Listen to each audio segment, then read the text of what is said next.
Did you ever think you would make it? I feel I'm so close I could taste sweet victory.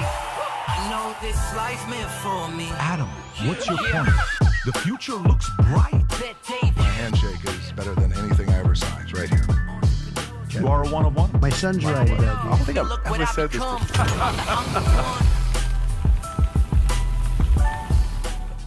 Okay, we got a fight going on here today, guys. I hope you're ready for it. It's been very disturbing from the moment Chris Cuomo walked in. There's been fights, arguments. Vinny, Adam, we had to kind of ask Vinny to step outside for 10 minutes, come out. But I'm tired. This is why we need behind the scenes. I think this is why we need behind the scenes. Love it. They'd love it. To see what's going on. How do you punch somebody in the face right when you walk into the room? Like, and he puts fun. you on. You know what it would remind me? It remind me of the Four Christmases. When they come in the Two Brothers, with Vince Vaughn and says, that's Dallas, that's Denver. Yeah. We were, named after city our parents. Yeah. I got that feeling when you guys right off the bat got into it. But anyways, folks, it's great to be with you. We got a lot of weird stories to go through. Some good, some crazy, some wild, but definitely a lot of stories to go through. You got President Trump with Netanyahu. There's a ton of clips to react to. We'll react to every single one of them. But one of them is my favorite, and I'll tell you which one that is. We got DOGE, who is pissing a lot of people off, and there's folks in Congress not happy about it. There's a lady that made a video that's funny. We're going to watch and react to it. There is an executive order that President Trump signs about women's sports that got Martina Navratilova to agree with them. Do you know what it takes to do something like that? She comes out and she says, I cannot believe Democrats missed the mark on this. We'll talk about that. Senate confirms Pam Bondi. Trump was asked about Iran assassination attempt. The answer he gave is fascinating. We'll talk about that. New Jersey governor backlash after claims he is sheltering migrants. Trump's asking about a nuclear peace agreement with Iran. I don't know how that's possible. We'll address that as well. Border czar Tom Homan threatens to seek prosecution after New Jersey Governor Phil Murphy. We will address that. FCC launches probe into Soros-backed radio station that revealed the live locations of undercover ICE agents. That one we're not going to address. Tom said we have to address because they accelerated the process of sales, and everybody's wondering, why did you accelerate the process this quickly for Soros to get all these radios? They're investigating it. AOC calls Elon Musk an unintelligent billionaire. That's what AOC called Elon Musk. Bill Gates, worried about scaling back USAID, tells View host, you could have literally millions of deaths because of USAID. University of California schools illegally use racial preferences in admissions. Lawsuit alleges. You got Democratic Party unfavorable rating hit 16-year high.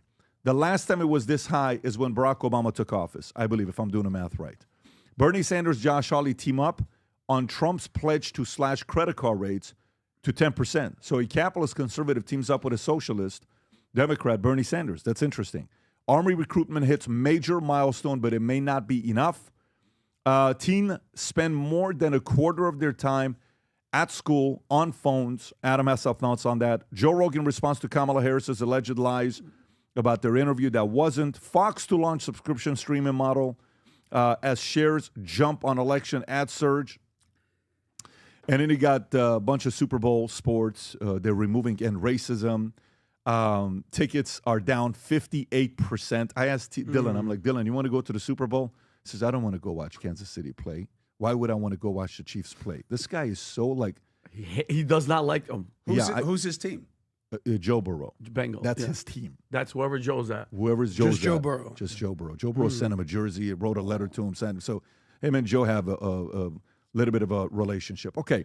Fox News' Brett Baer will interview President Donald Trump during Super Bowl pregame. For those of you guys competing on VTnews.ai, when you said yes, you got some extra points there. By the way, go score your contest, your predictions on VTnews.ai. Rob, if you want to pull it up, let's see what it is for today. If we can go to it. Whoa, this is a long one. Who will operate TikTok in the U.S. by the end of Trump's 100 days? And this is 800 points. Holy Musk, moly. Ellison, Zuck, Jimmy Donaldson. I take the last. TikTok will not be purchased in time to prevent it from... Really? You're going there? I don't think there'll be any transaction where any of these First people 100 days. are in... No. There you go. So Cuomo's giving you counsel. 800 so hurry up free and vote. points from Chris. Go to VTnews.ai. Be one the first. Tom, hurry up, Tom. Get the vote in. I don't know that it's banned. Yeah. but I don't think there'll be a Is transaction. that literally what Tom's doing? He's cheating right now? He's not Okay, doing that. come on, He's not Tom. doing that. Okay. Let's focus so on Mavericks Cuomo. season ticket holders are receiving huge refunds after Luka Doncic's trade. And then we got a couple other things that's going on here we'll talk about. Politico. Maybe we'll start off with Politico for how weird it is with what they did. By the way, there was even a $5 million payout to Sean Penn, apparently, that I read about. If that's true, that's insane if they did that. We will cover that. Okay. Ridiculous. However, Rob, when is President's Day? Next weekend. Next weekend is President's Day. And for President's Day, we have a limited edition merch that you can go order on vtmerch.com for President's Day. Bunch of cool stuff. This one right here, look, whatever you do, if you're not going to order anything, order this one. That one It is is badass. absolutely sick.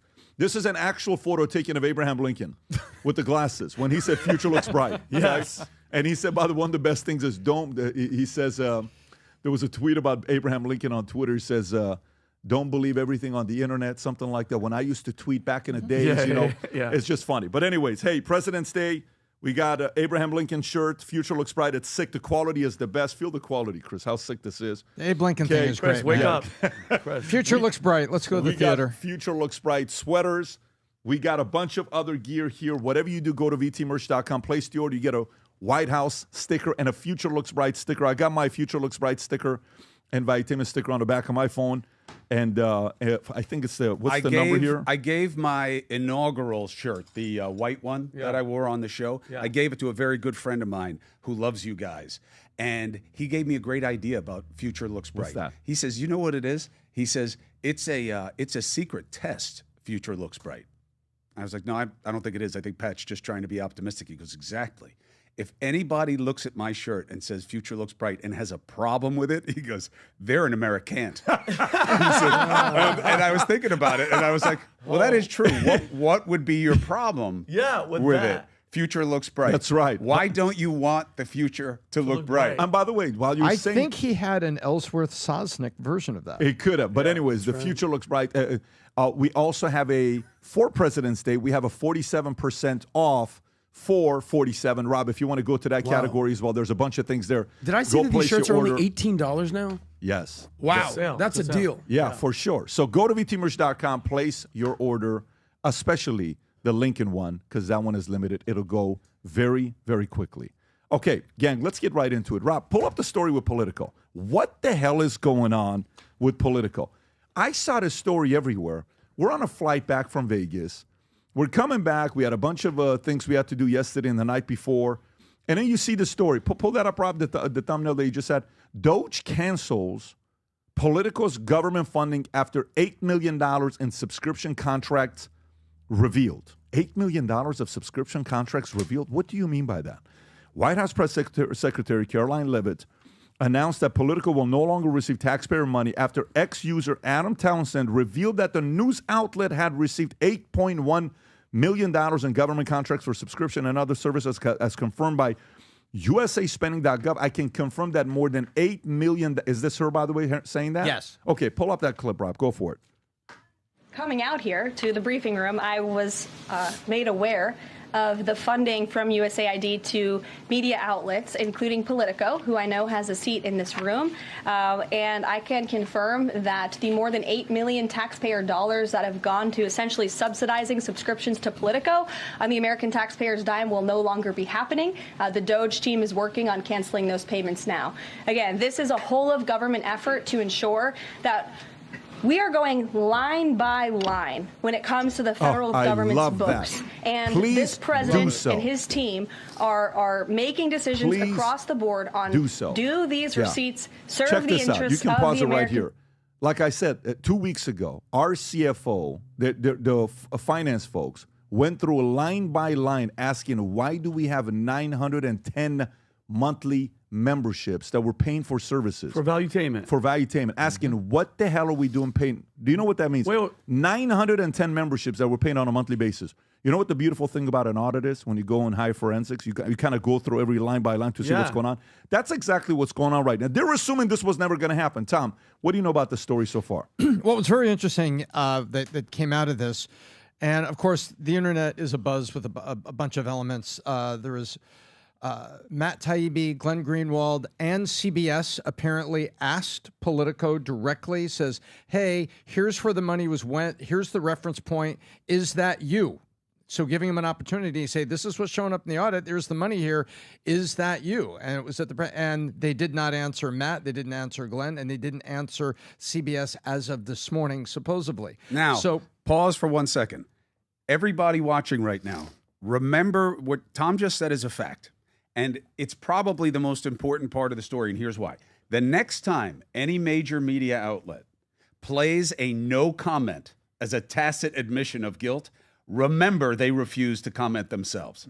This happens all the time in the media where they'll come to you, they give you no time to respond. PBD, turns out we hear that you're eating babies. And you're like, wait, this is the stupidest thing I've ever heard. Sorry, I got to go to print.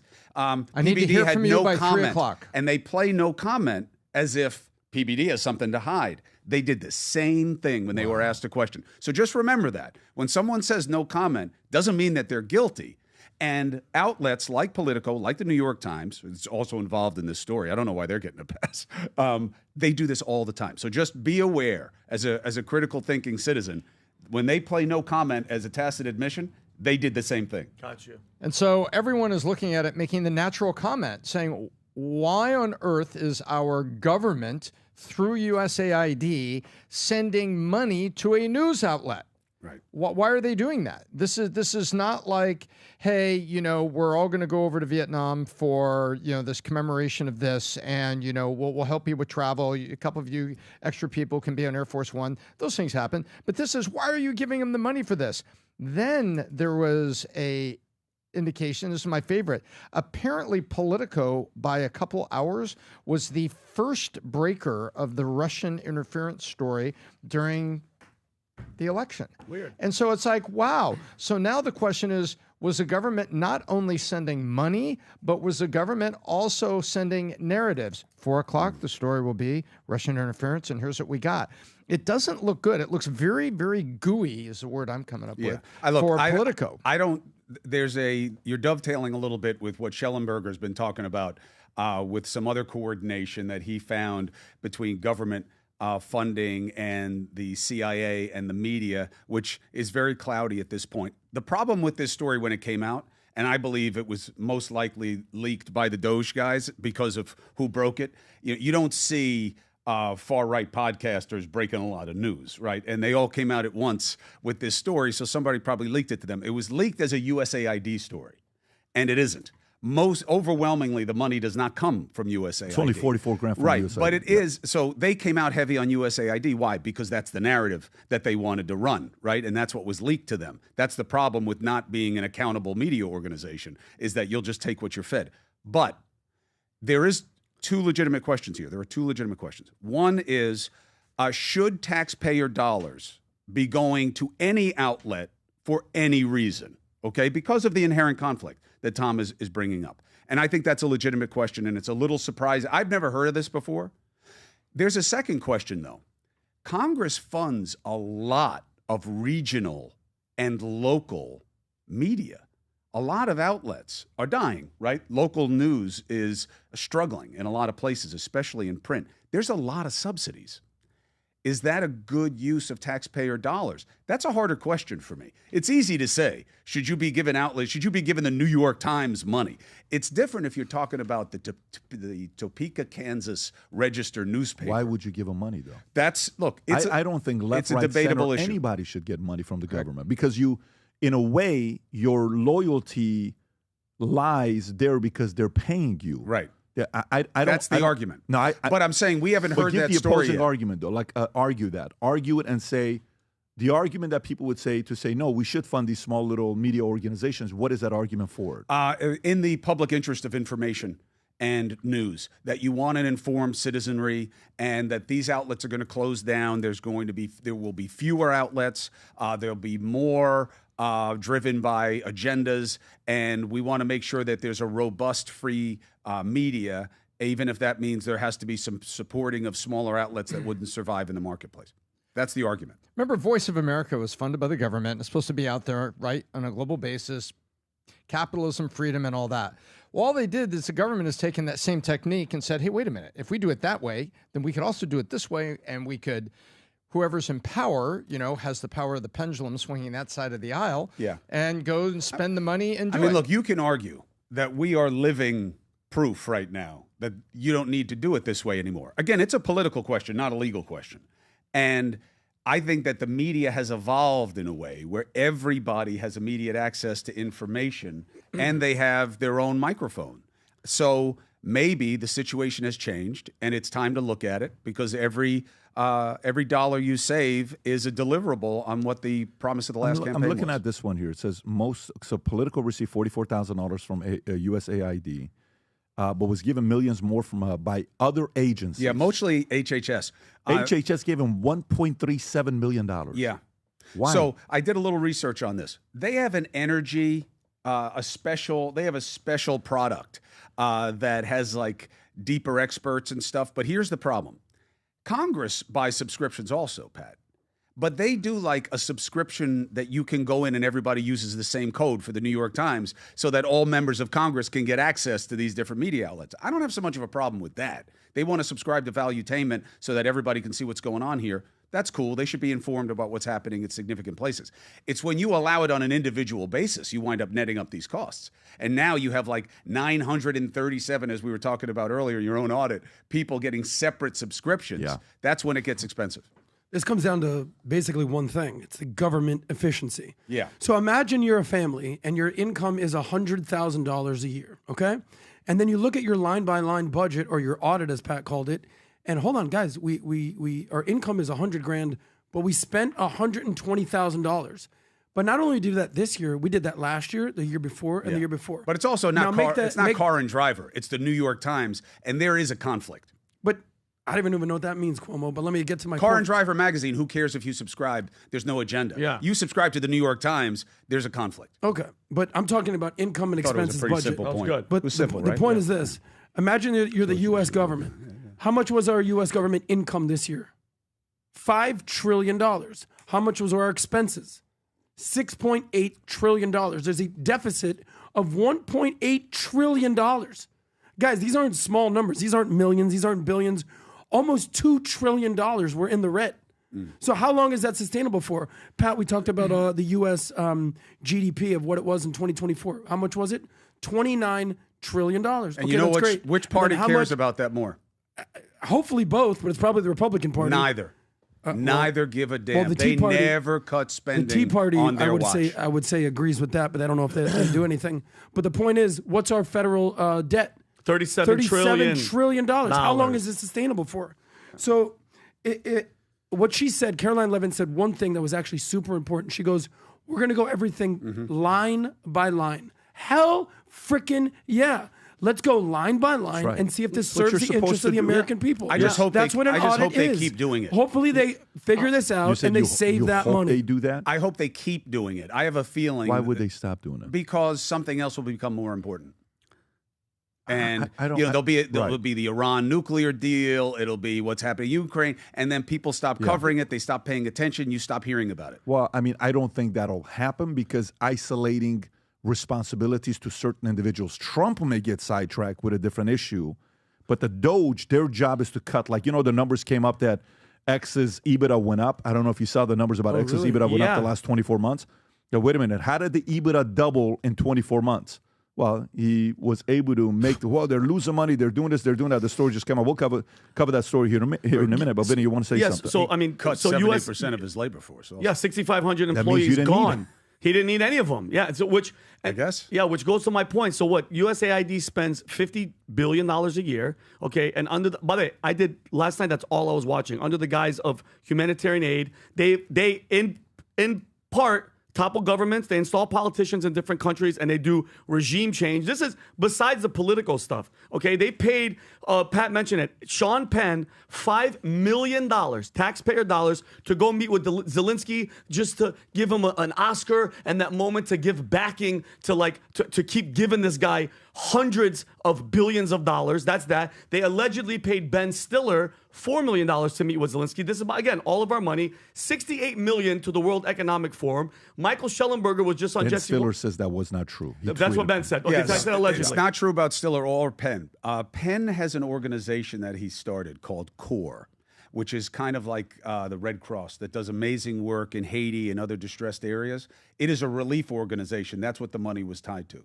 And they have done a lot of work with displaced people in Poland and in Ukraine. So these guys aren't the problem, photo ops aside. Okay, so go back to my point. The money spending is absolutely insane. And then now you're seeing all these people. You see Jamie Raskin and everybody watching. All the Dems are losing their minds because now their money's going to go bye-bye. And yesterday I had an epiphany. No wonder why Trump has been such a freaking threat and why they've been trying to ruin him, destroy him, and kill him. Because, by the way, the first 4 years, he didn't have this. The first 4 years, it was right out the gate, Russia collusion, impeachment, everything. It's so refreshing that now we have 4 years. He's not seeking re-election, and it's down to brass tacks, and he doesn't give two shits about anybody else and anybody complaining. And good. What money? Why are we spending, I don't care if it's $1, transgender DEI plays in Ireland. What are we talking? Yeah. See, Umberto just told me too. You know how much money we were spending for a pillow fluffing situation? Yeah, Millions? he did send it right now. What was it? Sesame Street workshop in Iraq. In Iraq. What? $20 billion? Diversity, equity, inclusion, scholarships in Burma. $45 million. Is this her saying it? Yes. Yeah, go ahead and pull that up. Go for it. Hearts and the president and this administration are committed to ensuring that these individuals get the funding that they need. And I would just say a strong message to Democrats who are out there pretending to be outraged about the long list of crap that this administration is cutting, federal waste and funding, like $2 million for sex changes in Guatemala, $6 million to fund tourism in Egypt, $20 million on a new Sesame Street show in Iraq, $4.5 million to combat disinformation in Kazakhstan. I could go on, and I'm happy to provide this list to every single one of you. Democrats are outraged that the American people want to be, they want their taxpayers going to good uses, not stuff like this. Can't blame them. But then they're very quiet about the fact that there are still North Carolinians and people in California who have lost everything. And in the last 4 years, this federal government did nothing to help them. This president will continue to put Americans first. And I think the successes of this week so far speak to that. And it's only Wednesday. So I'll see you guys later this week. And we'll see you I this think it's afternoon. super important that they go line by line. Yep. The tourism in Egypt, whatever's going on in Colombia, what's going on. But listen, leave Kazakhstan alone. It's very nice in Kazakhstan. Let's not put misinformation there. It's kind of funny. What cracked me up was Iran and Sesame Street. You know, Iraq. Even worse. Iraq and Sesame Street. It's like today's show was brought to you by the letter U and the number 238. You know, it's like this is really kind of nuts. You know, was that a uranium joke? That was a uranium joke. Very nice. That's right. U-238 is what they take out, and they refine, and they make very loud yellow things. cake. Chris. But I think what's going on is that this is exactly what was promised. Get past all the photo ops and running to the microphone and being outraged or being so on top of it. And it really comes down to Americans are seeing the rock has been lifted up, and we're seeing the bugs underneath it. That is where our taxpayers' dollars if you has been remember used. a few days ago, we're doing a podcast. I read a story from Politico, and I re-say the story, and I say, wait a minute, why would you write the article this way? I remember that. And then I'm like, oh, it's political. That was literally, no, it wasn't. It was one of them that I read. I don't know what the story was, Rob, but I read. I'm like, what kind of a title is that? It's kind of a weird title to write that way. And it was political. And then 5 days later, the story comes out. I know. With See, political. that's the problem. That's the problem with the conflict. Is that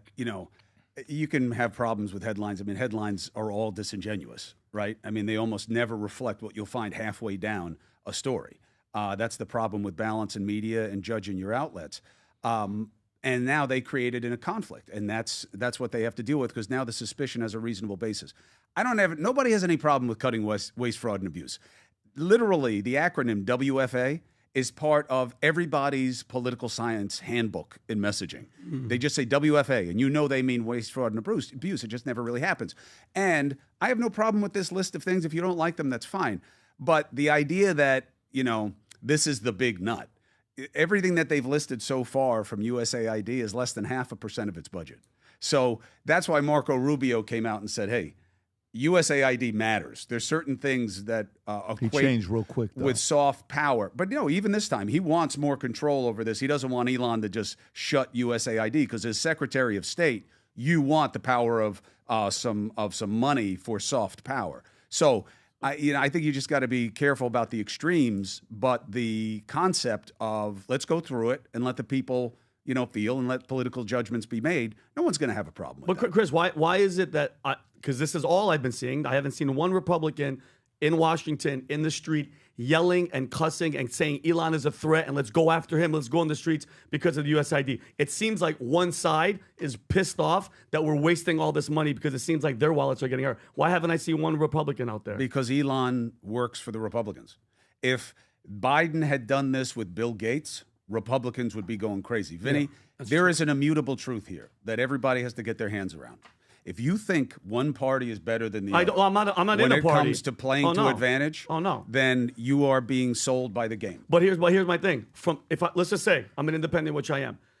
The past 4 years compared to what's happening right now, I don't need to be a Republican or a Democrat. I just need to have eyes and ears. And the left is the shit show of this world. And if Kamala won, where would we be right now? Well, the hole we'd be going and would be done. Let's go through this. You I said don't know, Bill but you Gates. guys would be very upset. I know that much. Oh, what do you mean? Bill Gates worried about scaling back USAID. Right. Tells the View host you could have literally millions of deaths. So if you want to play this clip, you said Bill Gates, here's Bill Gates. Go for it.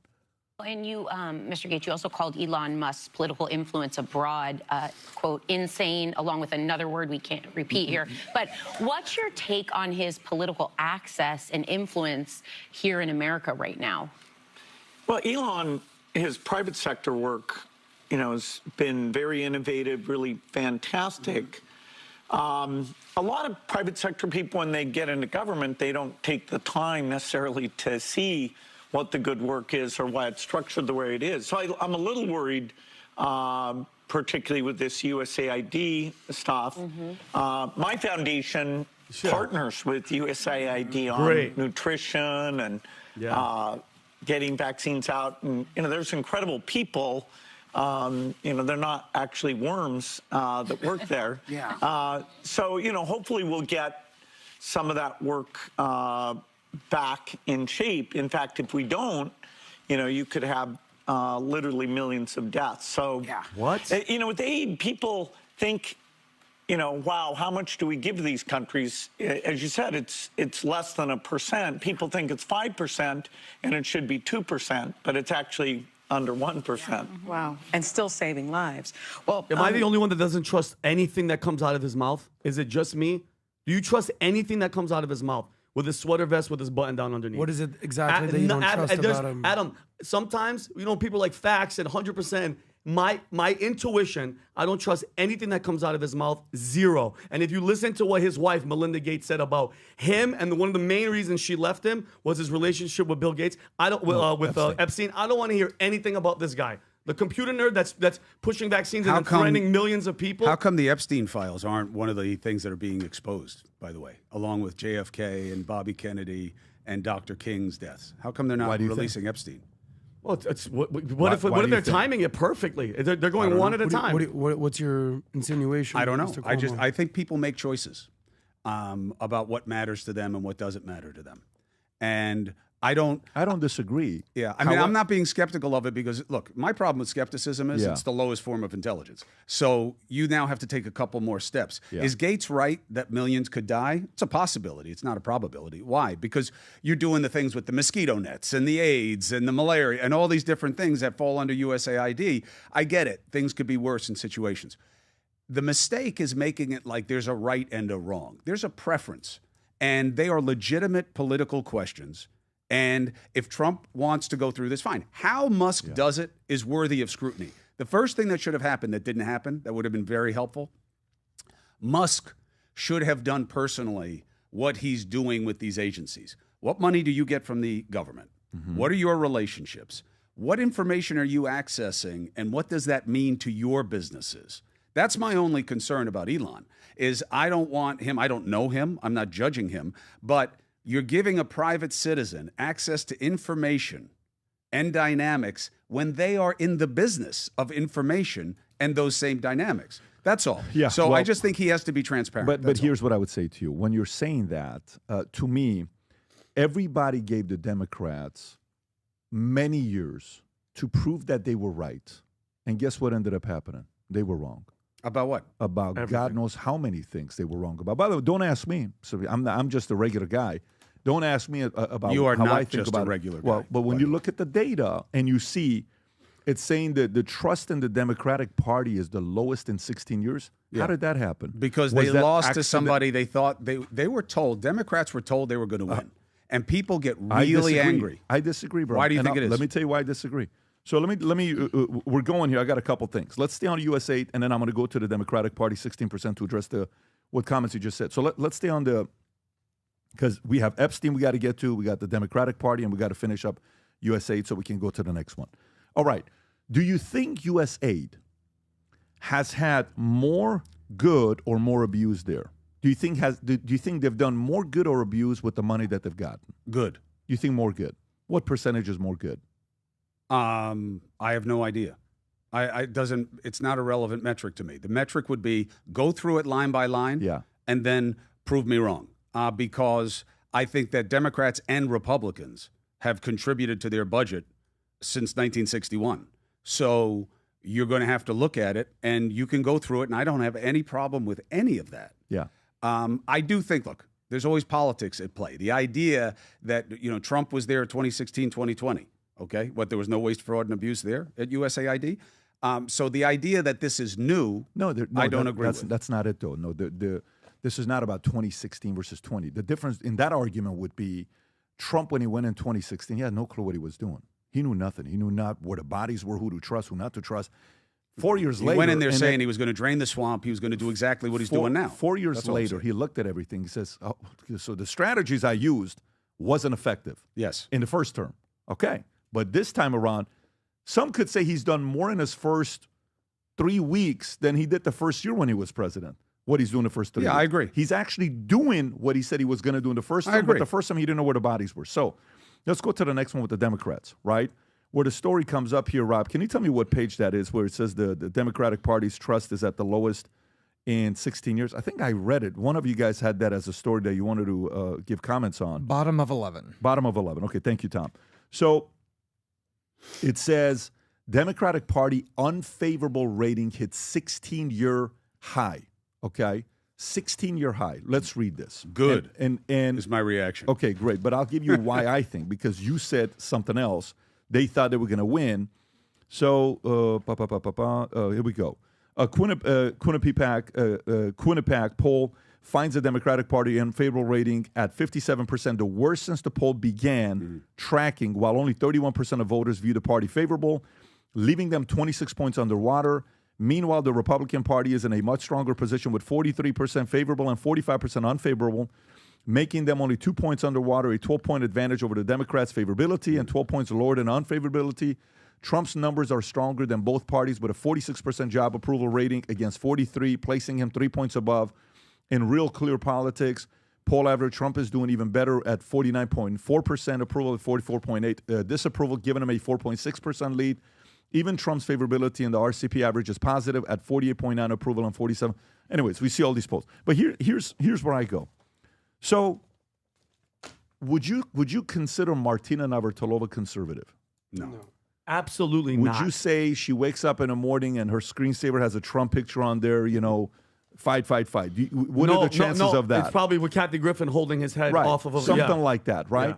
So Trump yesterday is at his office, okay, with kids. Rob, if you can actually pull up, is this the video of the kids coming there? Yes. But is Trump speaking there? No, I have a better video of that. Get the one of him signing. So for me, I'm going basic common sense. I just came from this morning. I came from Dylan was singing. So I went to church to be with Dylan, and he's doing his thing. And I come out. We had a very interesting morning about what he should wear. That's a complaint. My biggest debates are dealing with this guy's fashion because he's so firm on what he wants to wear. Where's the one, Rob, with him around the kids signing the order? You just had it. There you go. Watch this here. Watch this. Go ahead. Watch what I do, and then I'm going to give you some pens, okay? Who relates to this? What a nice picture. 100% of common sense parents. Who relates to this? Girl dads, girl moms. Who relates to this? Anybody and everybody that wants their kids to be able to compete and do what they want to do, right? So, common sense, women's sports compete against women. Right.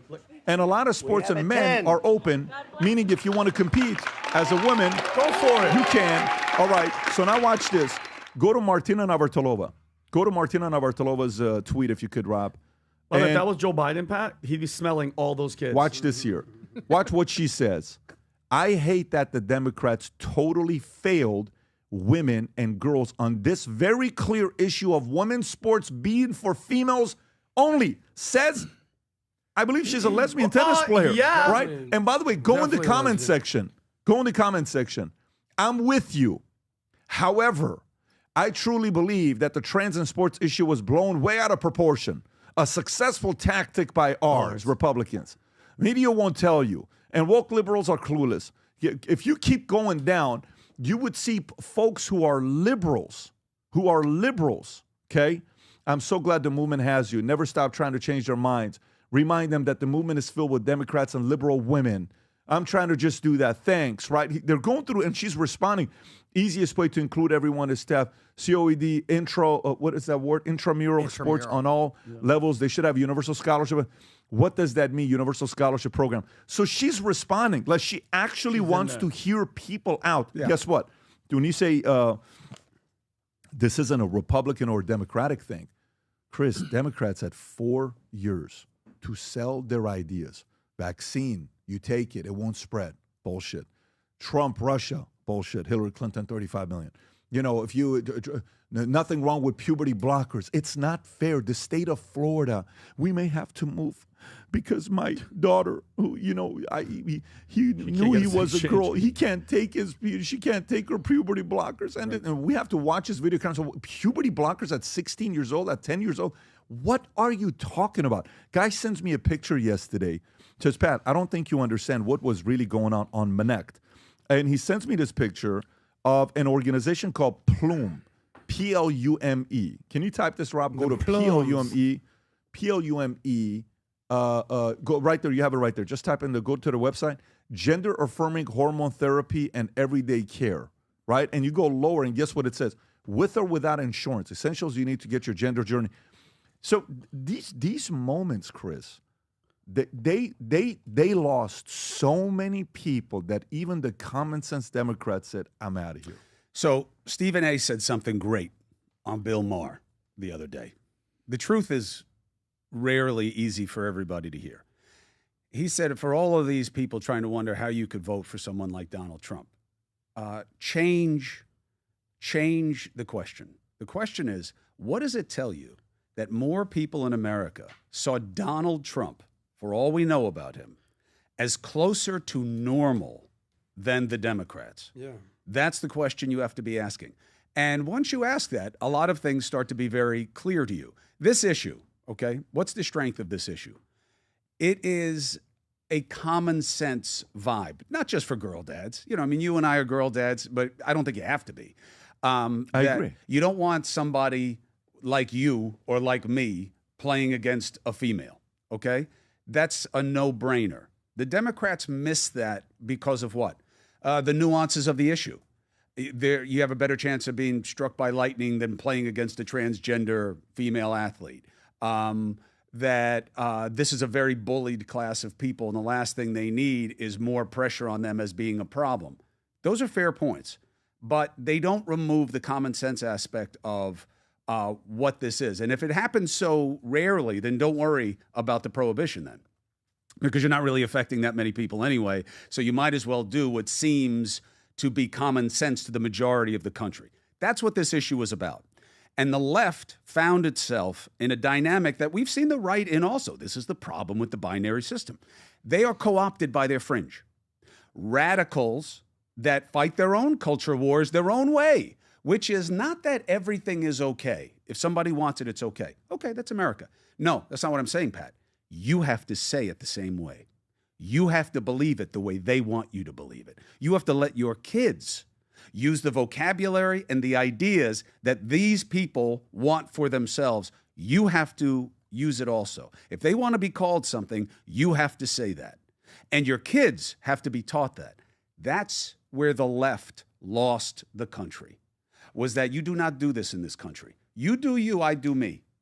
That ends as soon as what you do for you becomes what I have to do for me. That's where they lost the narrative. And we saw that with canceling. So if I were to question this, look, you know how many times I've said this? You don't want somebody my size playing against your 16-year-old girl. Mm-hmm. And people come, show me somebody your size doing it. I don't have to show you. I'm telling you, you don't want that. So to the extent that it's possible, you don't want it. You're a bigot. Why am I a bigot? Because you're basically saying that all trans females are your size. No, I'm not. I don't know that any are my size. I'm saying that as a possibility, it's something that you should rule out. It offends common sense. Mm-hmm. No, you're putting your mores on these other people. You're judging. You should be canceled. You shouldn't be in your position. It happened immediately. That's why their numbers are where they are. That's the answer for the left. The question is, how do they get back to what makes sense? Let me follow up with that. Your entire family life, politics, Democrat, you've seen things change. Mario Cuomo, your father. The party doesn't even resemble his party. Trump's base was Mario Cuomo's base. So watch what you just said right there, okay? So 2-term, your father. 2-term, 3-term, your father. 2-term, your brother. Also 3 terms? Yeah, his got cut a little short. I'll tell you the story later.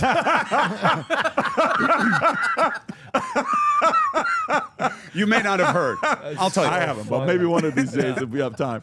No, but the point is, here's the question for you. Tell me why people voted Democrat when your father was a governor in New York, and where Democrats were winning then and where are Democrats winning today? Like if you were to say, I still believe the Democrats have the edge with the American people in 1, 2, 3. Okay, so go Pop's first term. Go now. So the theory, the argument for Democrats with Pop. Okay, what was Pop? He was you. Not even, right? Because you were born somewhere else. Pop was first generation American, not seen as white. Pop got described a lot of the ways that you deal with when people start exposing you, right? Well, he's an ethnic. He's swarthy. He's an other, right? That's who I'm a white guy. Okay. My father wasn't. So he was speaking for people like that. They say we're not good enough. They say we don't belong. They say that they get to tell us how to be and who we are, and that we don't get to succeed or fail on our own merits. I'm going to fight them. He was the original anti-elitist. When my father found out I was being recruited, I wanted to go to an Ivy League school. He was so disappointed.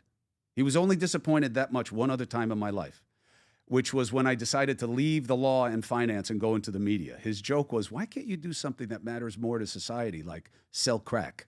That was his feeling when I went into the media. But when I wanted to go to an Ivy League school, he was like, do you know what they think of me? Do you know what those people thought about me? And that was his sell to people. I know they think you're not good enough. They're wrong. And their rules will not apply to all of us. That was the sell, the working man. What was the union about? Civil liberties. And what is the government keeping us from? That was his sell. And it was, what was his tagline? All the government you need, but only the government you need. Mm-hmm. That was his tagline. What is it now? It's welcome to the freak show. The Democrats flipped their narrative to, hey, this culture war keeps beating us. So let's have our own version of it, which is inclusion, acceptance, and anybody who doesn't want to include and accept as we do, we'll get rid of. And that's why their numbers are where they are. The AOC mentality, look, I'm not a straight hater on AOC. I respect success. She's built a real following for herself. There's no question. You got to respect that. She's got passion and she's got purpose. But this is politics. And her calling Musk an idiot. But where are they winning today, Chris? Well, they win. They still win. If you were to say, these are the two issues. Okay, they were the anti-war party. Okay, well, they killed a guy that didn't want war. Okay, they were the little man party. Let's take care of the little guy, the guy that, that's not the case anymore, right? They were so what is their party now? Who are they for? Look, I know their numbers are very underwater. And again, it makes sense. By the way, nobody's doing well. Republicans just had an historic victory that nobody thought would happen. They're underwater. Trump has better numbers. Let's see where he is in 5 months. You know, he's at 46. He could easily be at 42, which is where most presidents are. So, but within that structure, what do we see? Okay. They lost this election by like this much, but they never lose the popular vote. It's very rare. So for them Chris, to lose, I want to ask this one question, Chris. This is the only thing I want to get an answer on. I asked Ian Bremmer. He couldn't answer it. I asked where Ro are they Khanna, winning? What is the issue, 1, 2, 3 issues that the average day-to-day person says, I agree with the Democrats on these 3 issues? The issues that they campaign on to win are in the major population centers that minorities are disadvantaged by Republican policies, that the working class are disadvantaged by Republican fiscal policies, and that Trump is crazy, and that you have a brand of conservatives that are radical Christian, and if they're not Christian, they're just radical conservative that is bad for America as a place for everyone. Those are their 3 big spots. I don't know if I agree with. Let's just say the first one. Okay, I'm not saying that they're right. I'm saying that's their pitch. No, but that's not what I'm asking. What I'm asking is, where are they winning? Nowhere. Where are they winning? Well, they just lost this, but look at the House. They lost by 1 seat. So obviously they're winning campaigns. Right. They're winning campaigns. You have a Senate advantage. This was supposedly historic. Trump says he has the biggest mandate ever. Okay, you adjust for hyperbole. He's got a 3-seat advantage in the Senate. It's nowhere near a historic margin. He has a 1 or 2 seat, depending on how you look at it, advantage in the House.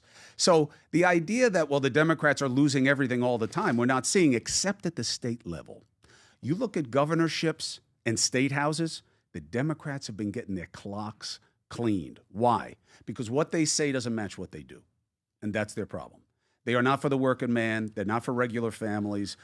They are for small percentage, niche cultural agendas. Tom. Chris, you said a couple of things, and let's unpack it. You said, we are for you poor people that have had injustice, you know, and you've suffered, and they think that Trump is crazy. Well, wait a minute.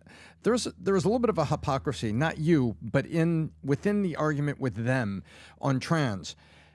Injustice is exactly what Leah Thomas delivered to women that had been training as swimmers for their entire, not adult, but their entire developed lives. And suddenly they felt this terrible injustice, not by Renee Richards, who, by the way, deeper into Martina Navratilova, she played tennis against someone who went through a full physical and hormonal transition, not a change of mind, and then shocked female athletes looking over there says, as Leah Thomas changed the locker room, says, those are male genitals. She's still making testosterone. He just changed his mind. And they're like, this is a terrible injustice. I get it. This isn't protecting Renee Richards. And by the way, Martina Navratilova and Renee Richards came of age and came out of the closet at a time it was really hard to do so. And we can talk about bravery and guts on something different. But this was a terrible injustice. And then America said, wait, we're crazy? You're crazy. Yeah. A girl gets knocked out in a high school volleyball. I agree. America went the other way and says, injustice? This is injustice, and you are crazy. And isn't that what flipped? I get it. I just don't get the America thing. This is a niche issue. It was used very well in the campaign. It is a common sense issue. I don't disagree with your rationale. So I'm just saying the idea that this is why people voted, I don't think so. I think it was more of a feel issue. But I'm going to lower your taxes. Issue? So yeah, made people feel that, you're not really in touch with me. I care about the economy. I care about immigration. Those are my 2 big ones. Foreign depends on what we're talking about. This is a feel issue. I don't think we're on the same page. I care about other things more, but this makes me feel like you're not getting me. And that matters in politics. I'm just saying the idea that this is, like the 1965 Voter Rights Act, I don't think that that's what it is. You don't have the numbers of people expressing this reality that would make it something where you have to do something about it right away. I'm not arguing with the rationale. I get it. I get what the concern is. I'm just saying I see it as more political than practical. Okay, then what are the black and white issues like people in Arizona, they saw the homelessness. They saw the immigrants in their town. That's a better one. That's not feel when I see these people That's in a better front of one. wall. Or, okay. That's a better and then your taxes are going to go down. We're going to take your taxes down, and we're going to fix immigration. What are the Dems saying in like a very black and white way like that? That is a much, much better argument for you guys to be making. Immigration is the biggest failure for Democrats since the New Deal. What are the black and white issues that the Dems are making right now?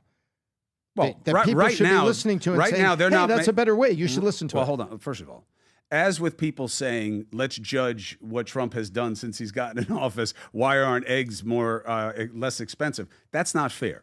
What are Democrats selling right now? Nothing. They're reeling. I'm still getting emails on my phone this moment from Kamala Harris, the Fight Fund. So they have not moved forward. Okay? They are in a paroxysm of pain and self-doubt and blaming in-house. USAID money. These people took in billions of dollars. They don't know where it went.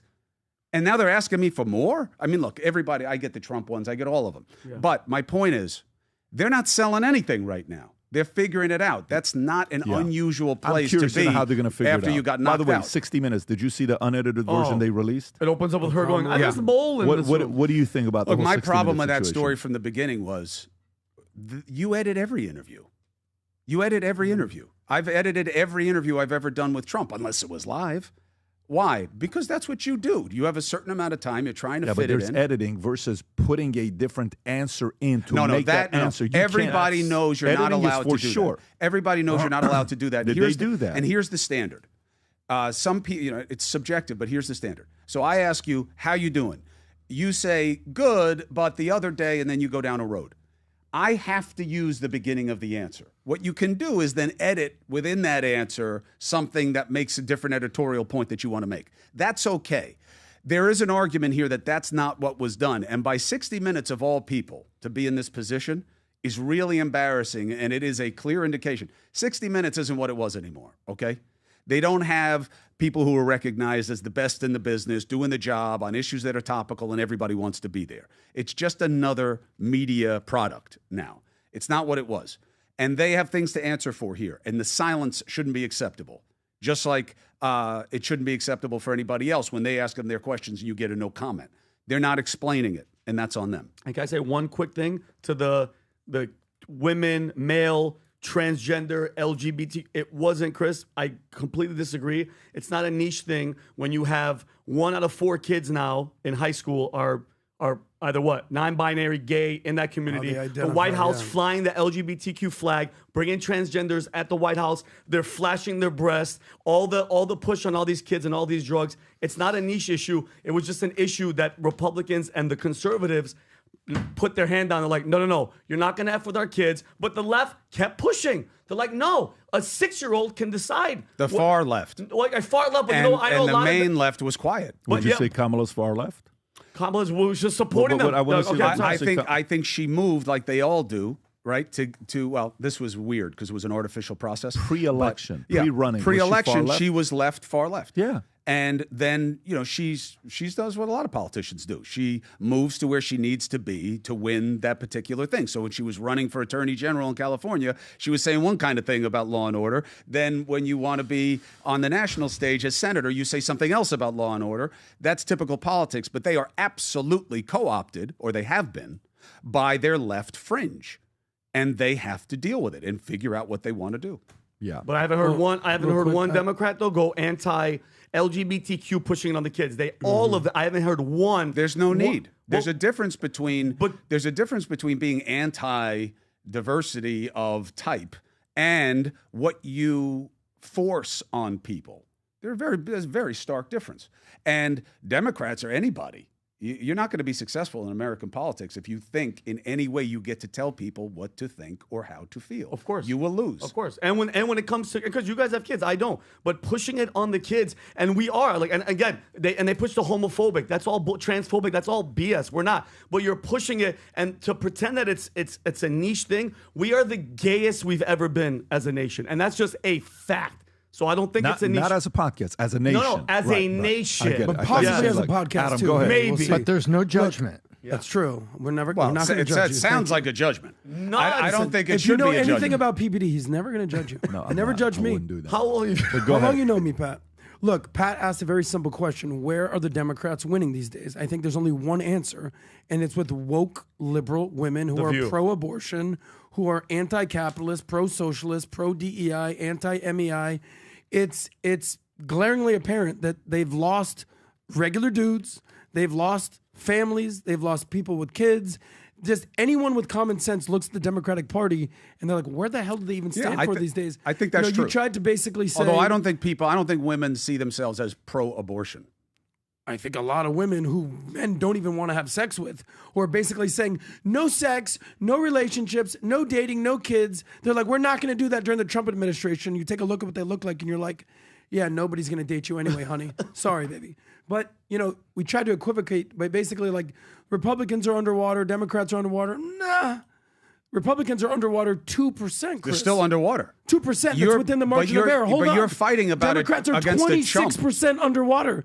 Don't act like that's the same. I'm not that's saying like it's the saying, same. hey, we I'm played a saying- football game. I lost by 2 points. Man, close game. I'm not saying it's that's the like same. saying the other team lost by 26 know. points and you're acting like it's the same. I L. understand. No, and it's not. And the louder you keep saying it doesn't make it any no, more Chris, cogent. But are you saying what that, I'm telling are you saying that 2 points is the exact opposite, exact same as No, 26%? I'm saying that it's not trust. even close. I'm saying that trust is at an all-time low.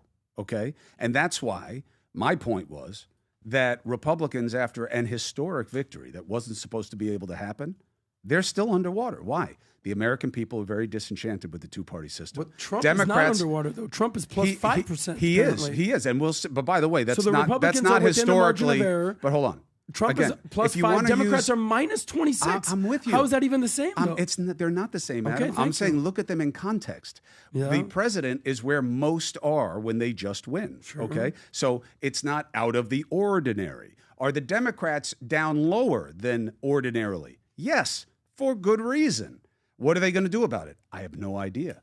Well, I'm in the business of watching and making sense as we go. But the idea of why are they so low, I think it makes perfect sense. And I think you're basically articulating it. I think that what are they going to do about it? I don't know. I have no idea. Let me give you a quick little story. This is about a year ago. I'm in Miami. I'm with a girlfriend of mine. And she goes, hey, real quick, I'm going to go to the bathroom. I go, okay, cool. I'm waiting for the bathroom. She walks out of the bathroom and literally one second has a behind penis. her. No, she had definitely not have a penis. That was the other one. Behind her walks out a dude in a dress with a full-on beard, like a Vinny beard. Like one of my relatives. Yes. Sure. Yes. And I go, I'm very basically unshy. I go, well, what is this? What is this all about? She goes, no, man, don't say anything. Don't say anything. I go, don't say anything. It's a dude in a dress with a beard. And he's just like, walks the other. And I go, hun, like, how do you not? She's like, stop it. Don't be mean. Don't be mean. I go, don't be mean. What is this? It's clearly not a woman. It's a dude it's Vinny in a dress. She's like, stop it. You're being like mean. I go, who gives a shit about mean? It's a full-on dude. So who's right and who's wrong? Am I in the wrong because I want to say something? Or is she in the wrong because she doesn't want to offend this guy? That's basically the parable of what's happening right now. Is that me being mean? I don't know the point of that story. The point is, Me either. that's the conversation that's being had. But I will tell That's you, the conversation that's being had. he just wanted to give the girl a shot. No, not at all. The one with the beard, not the girl. The one with the penis. Yeah, that's right. He's a fan of the show. But that's exactly what's happening right now. Is that Matter of people fact, don't he's want to here. call Come on out- in, John. Come on, Let's Johnny. go, Johnny. Bring your balls in here. I think it's fair. This is the reason. I think it's why fair. There's I get what you're tampons saying. Tampons in men's bathrooms. There's no question that, again, like I said about 15 minutes ago, the left went way too far on what they wanted to describe as normal and what they wanted to insist everybody else must agree with. And that's where they lost the country. There's one big difference, and this is what I think, and we'll move on to the next story. The only big difference to me is I think this is a 1965 type of moment. I think this is a, Barry Goldwater, Lyndon Johnson type of a moment where the voter rights and civil rights and African Americans voting 30% more on the Democratic side than I think the left lost a chunk that I don't think it's coming back. I think they lost a chunk that's not coming back. And look, I hope that's true for another reason, by the way. What else did we see in this election that we've never seen before? More people voted as independent than did as Democrat, almost as many as Republican. That is your no longer black swan. People are sick of the parties. You know who else is sick of the parties? President Donald John Trump. He is not really pro-Republican. You hear him talk about Republicans very rarely. I agree. So that's the best hope for us. I think he's the first independent president we've ever had. I don't think he's Republican. I think he is damn close, certainly in our lifetime. Who else would you put him as an independent president? Reagan wasn't independent. I think that you've had a couple. I think that if you looked at Clinton, Clinton could have made a case. I don't disagree. Of being in either party. It was a different kind of case. He wasn't an outrage guy. He was a conservative Democrat. Yeah. So I think that most people have fallen along that line, which is why they used to get so much done. There wasn't that much daylight between them. Last president to balance the budget. Just to add a little bit fuel, fire to the fuel here. Rob, can you go to this Jersey story guy? So New Jersey governor Murphy comes out and says, you know, I can. Is this the one him saying it? Yes. And then they backtrack, by the way. Go ahead and play this clip, Rob. Go ahead. Talking about, I don't want to get into too much detail, but there's someone in our broader universe whose immigration status is not yet at the point that they are trying to get it to. Illegal. And we said, you know what? Let's have her live at our house above our garage. Wow. And good luck to the feds coming in to try to get her. Oh, my God. Okay. But pause it right there. Pause it right there. Like, no, go back to the video. I just want to zoom in on something. You act like a tough guy. You can't sit like that. Those shoes, the socks, the way you're sitting, dude, that's the way your hands are on your knee. It's like the movement. Like, I don't know. I just think there's a different. Pat, it's the least of his problems. Yeah, I understand that. I'm just saying. Let me just. Testicles doing in this? No, like, where are they? Let me just read this. Mashed up in there. So, by the way, he says this. Then the office backtracks. Of course. His claim. Of course. Do you have the backtrack claim, Rob? Or they've released a statement. There's no video to the backtracking. What is Tom Homan saying here? Yes, it's Tom Homan saying they're going to possibly prosecute Phil Murphy. Go for it. Well, I think the governor's pretty foolish saying what he said, because I got note of it. Won't let it go. We'll look into it. And if he's knowingly harboring, concealing an illegal alien, that's a violation of Title 8 United States Code 1324. I would seek prosecution, or the secretary would seek prosecution. So maybe he's bluffing. If he's not, we'll deal with that. And as far as suing sanctuary cities, well, get in line, because the Trump administration is going to do that already. Sanctuary cities are sanctuaries for criminals. There's one example, right? If the young sanctuary cities in New York City, if they would have gave us over the killer of Laken Riley when he got arrested in New York City for endangering a child, he would have been in jail. And he would have never killed Laken Riley. Sanctuary cities are responsible for deaths of thousands of young children throughout my career. And we're going to sue them. We're going to hold them. And look, if he's got to go to the Supreme Court, that's what President Trump wanted to do. He will end sanctuary cities. And by the way, while he's saying this, Rob, do we have a clip of Pam Bondi with Sanctuary Cities, what she just did that, Chris, you were talking about earlier? The only clip that I could find was her. This is a dated clip, but this is her talking about ICE arrests in the state of Florida. Okay, well, no, she definitely just signed an order that she is going to halt specific funding that is under her purview, obviously, for sanctuary cities pending a review of what they're doing and why they are sanctuary cities. And this is a very intelligent It's all over the position. place, Rob. I just saw it right now. Yeah. Very intelligent position for her. The way she worded it shows why she was, of course, compared to Matt Gaetz, she was going to be a much easier course of choice. But there's an intelligence to her position. She's not saying it even the way Holman is. She knows, she's a good lawyer, Pam Bondi. She knows why sanctuary cities started. They didn't start as what they are right now. So municipalities were getting jammed up because ICE wasn't funded or staffed in a way to do the job they were supposed to do. So what would happen is you would get these illegal entrants, okay? And you'd be holding them for a really long time because ICE couldn't get it together to come and get them. And these municipalities started getting sued. And they were losing because they were holding people too long. And that was the birth of it. What it has become is an open hostility towards the existing policy. They're going to lose. And you cannot stop, a state can't stop a federal law from being executed. So if the federal law is we're coming to get them, and it is now, then you can't say no. And if you do, you're going to lose your federal funding. You're going to lose in court. And this is a no-brainer, and Bondi is doing it the right way. She's not just doing it blanket across the board. She's going to say, I'm going to look at each one of them. We'll see why they're doing what they're doing, and then we'll proceed. Didn't Homan invite you to go see some of the ICE raids? What'd you do? Did you take him up? Yes, on his I mean, offer? I kind of forced the invitation. You know, I Did you go? kept saying, I want to go, I want to go. No, I'm working on it now because what I don't want is what I saw with Dr. Phil, okay? No disrespect to Dr. Phil. That's not what it's about. But I'm not going there as a propagandist for ICE raids. I want to show the reality over time of what they're dealing with, where they're going, what they're getting. And I think it would be really helpful to the American people. And News Nation is willing to invest. And I think there's a bigger production to be done here of allowing transparency. Because what's going to happen is you're going to be hearing stories. Murphy's playing on something that's not a bad game, which is you're also going to sweep up the wrong people. You're going to people who entered here illegally, but they've done everything right since then.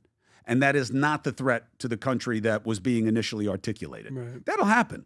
But I don't want this to be a one-off every time where an exception is being made the rule.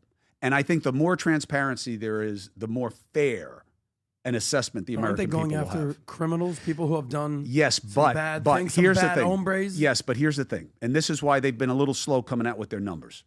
Where they're going to get people, it's not like they're doing what I thought they were going to do, which is the police tell us this is where the MS-13 guys are hanging out. This is where they live. We know where they are. We just don't go after them because it's like a big deal. And you got, yeah.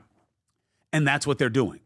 They're going to a place and they're getting people who are also there with other illegal entrants.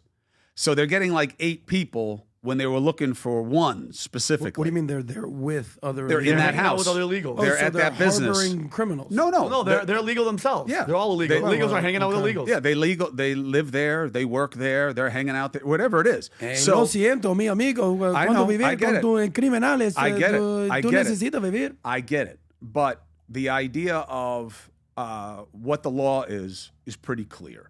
The idea of whether everybody is the same within that bucket is not true. For instance, dreamers. I only feel complete compassion for this group of people who have, through no will of their own, have been put in a position where they are not able to succeed or fail on their own merits in this country because of their designation as dreamers. Trump agrees with that. Yeah. He was going to do it as a one-off in his first term, and the Republicans wouldn't let him, if you'll remember. Why? Because they had givebacks that they wanted, chain migration and other things. The dreamers should be taken care of and taken out of this equation. And the fact that it's not is just ugly politics. How do you define dreamer versus legal alien? DACA has a specific legal definition. I want to go to the next story. Sure. I'm going to go to the next story. So Trump preparing to majorly revamp Department of Education as math reading scores show stunning lows. Rob, if you got a clip on that, go for it. I'll read this. Tom, I'm coming to you first on this one. No need for the eyes. I'm just saying, look, I'm going to come to you. So, all right. So, President Trump is preparing major overhaul of the Department of Education after math and reading scores alarming lows with 40% of the fourth graders, 33% of eighth graders.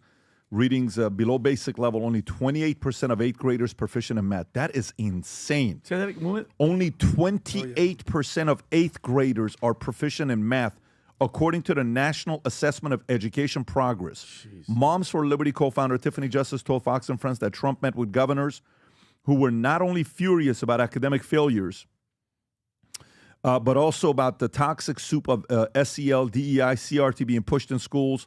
Refreshing to see social and economic learning being pushed in schools. Justice claimed governors urged Trump to give states more power, telling them parents want more choice. Let's help parents to put them in driver's seat so they can make the best decisions for their kids. Go ahead, Rob. Why nominate Linda McMahon to be the Education Department Secretary if you're going to get rid of the Education Department? Because I told Linda, I hope you do a great job and put yourself out of a job. I want her to put herself out of a job, Education Department. So we're ranked number 40 out of 40 schools, right? We're ranked number 1 in cost per pupil. So we spend more per pupil than any other country in the world. And we're ranked at the bottom of the list. We're ranked very badly. And what I want to do is let the states run schools. I believe strongly in school choice, But in addition to that, I want the states to run schools, and I want Linda to put herself out of a job. So do you think that's something you can do with an executive order, or are you going to ask Congress to do it? I'd like to be able to. Look, if I could give the schools back to Iowa and Idaho and Indiana and all these places that run properly, there's many of them. I think so. If you look at the list, Denmark, Sweden, Norway, believe it or not, China's doing very well on that list, a list of well-educated, where they run their school system well. You have a lot of countries, not surprising names. I think that if you moved our schools into some of these states that are really well-run states, they would be as good as Denmark and Norway and Sweden and some of the other states. And then you'd have the laggards, and you know who they are. I don't have to go to it, but you'd have the laggards, the same laggards that are laggards with everything else, including crime. Tom. But even them, thoughts? The Department of Education is a national bureaucracy that attempted to make an average size shirt and send it, and it doesn't fit anybody. What they have done, there were some well-intended things on national test standards and stuff, but they're absolutely correct. This bloated bureaucracy has got all this money, and you're telling me that Mississippi has got the same challenges that Connecticut does? They don't. And so the national body is actually 2 steps away, with governors of those 2 states saying, hey, I've got different problems that I have here with single-parent households and things in Mississippi that have been going on generations. I need to do this, and this is what I need to help these students in Mississippi. And it's bad here and here. Massachusetts says, well, Connecticut says, well, my problems are a little bit different. I got this going on and that going on. I actually got pretty good math and English scores, but I've got these other things going on in the schools here. There are regional issues that go on that this is why we have governors.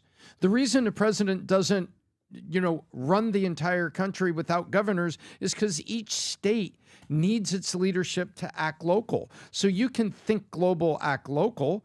So, but the Department of Education has presided over this. I mean, by definition, just look at the test scores. Look at what he said about international. Okay, who's been in charge? Department of Education. Okay, inherently, you're fired. You're done, and we're going to do something else with the money, and we're going to move it around. Here's what Rokana said about it. He's got a completely different perspective. Go ahead. ABC News is reporting that President Trump plans to eliminate the Department of Education with an executive order. This is an assault on every young American who went to public school like me. This is an assault on every American family who has someone who is disabled and needs the IDEA program to provide education. Chris, your thoughts on this? You can't spend your way out of the problem. And it is a great, if misleading, statistic that we pay the most and we get the least. There are a lot of problems with the cost structure, and that is also state by state. What do you mean misleading? It's misleading in that the reason it is expensive is because what goes into government funding in the first place. If you look at the funding, it's not that the kid gets $9,000 a year. It's that the system of what the unions have to, what the unions get out of it, and what all the staffing is, and the transportation, and the physical plants. There's all this other stuff that goes in it that's all very expensive in America. So that's not why you're failing. Why you're failing is very complicated. Getting rid of the DOE isn't going to necessarily automatically make things better because the states will have more control. Milton Friedman was very good on this. Get rid of the Department of Education. He would say yes, but then when you asked him for the rationale, he would wind up really it's about scaling. And again, these are political choices. Can Trump do it alone? No, that's easy. That's Article 1, Section 8 of the Constitution. If Congress funds it, Congress controls its existence. So you need Congress to get rid of a government agency. What percentage? What percentage vote do you need to get rid of it? Oh, just like any other law. You don't need a supermajority or anything like that. But you need a congressional act. But that's not the point. He doesn't have to get rid of it to gut it. So he could get rid of it. He could scale it down, right? But he cannot eliminate an agency. And that's okay, because that's not really the debate we're having. That's the debate they'll make. That's what Roe is doing, whom I also think is a fair broker, and I love having him on my show. But it's not about him overtaking constitutional power. That's not where we are. It's about how do you do this better? And everybody knows, look, I'll tell you what a taxpayer wouldn't argue with, okay? I'm going to raise your taxes, and we're going to have kids in school longer than anybody else in the world. And we're going to have the school day longer. We're going to feed them differently. We're going to educate them. We're going to exercise them. And we're going to do all these things that aren't getting done by families in this country anymore. I don't think taxpayers would have the same kind of problem that they do right now, because it's about the return on investment. All these kids are failing in the schools. Why? Because the standards have sunk. They're dealing with all these things that aren't education related. And there is no real incentive to succeed for any of these places. Nobody gets punished if their kids don't do well. That's the budget right now. K through 12, $612.7 billion annually, about $12,612 per kid. Federal, state, and local government spend about $720 billion annually, which makes it $14.8.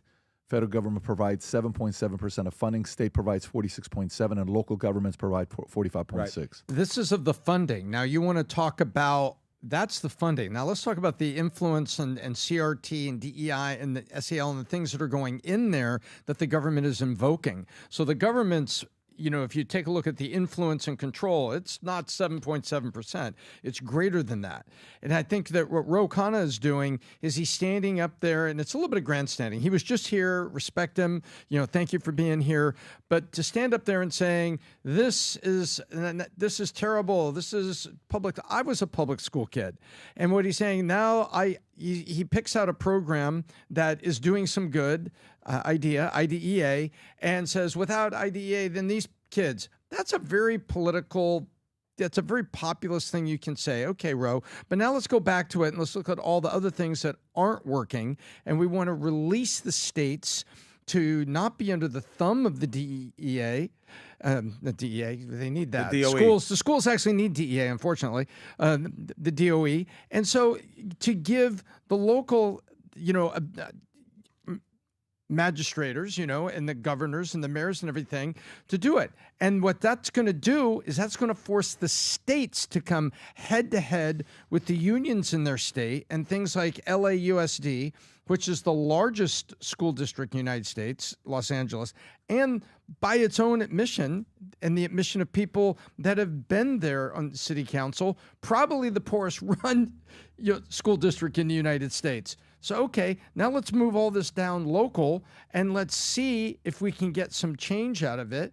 It's not just about setting standards, it's then dealing with all the issues. And rather than IDEA coming from the federal government, Ro, we don't want it to go away.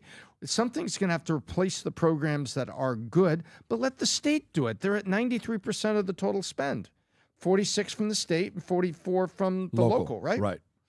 But take that the 7% you can keep. Let's do something else with the money, but let's not have the government with the huge. It's not a lot of money. Just take it. It's not to take the 7.7 It's not out. the money. It's the control. I totally get that. Yeah, I totally understand what you're saying. So you can do it without getting rid of the DOE. You can keep the parts that work, and you get rid of the parts that don't. And these are political judgments. The president can do a lot of it on his own. If he can't, then he turns to his party and says, "This is what I want." And you're going to find unions that are screaming at senators for who the are future screaming. if they get rid of it. I think DOE getting rid of DOE would be massive. I don't think for they're going to get rid of the entire agency. But again, you don't have to make the kinds of changes that are being But you discussed. almost have to for the next administration to come in. You need to show the example of. If you don't, the next guy can come in and say no. Let's impose DEI. Let's bring back all the mindsets that we had before. Let's bring that back again. Yeah.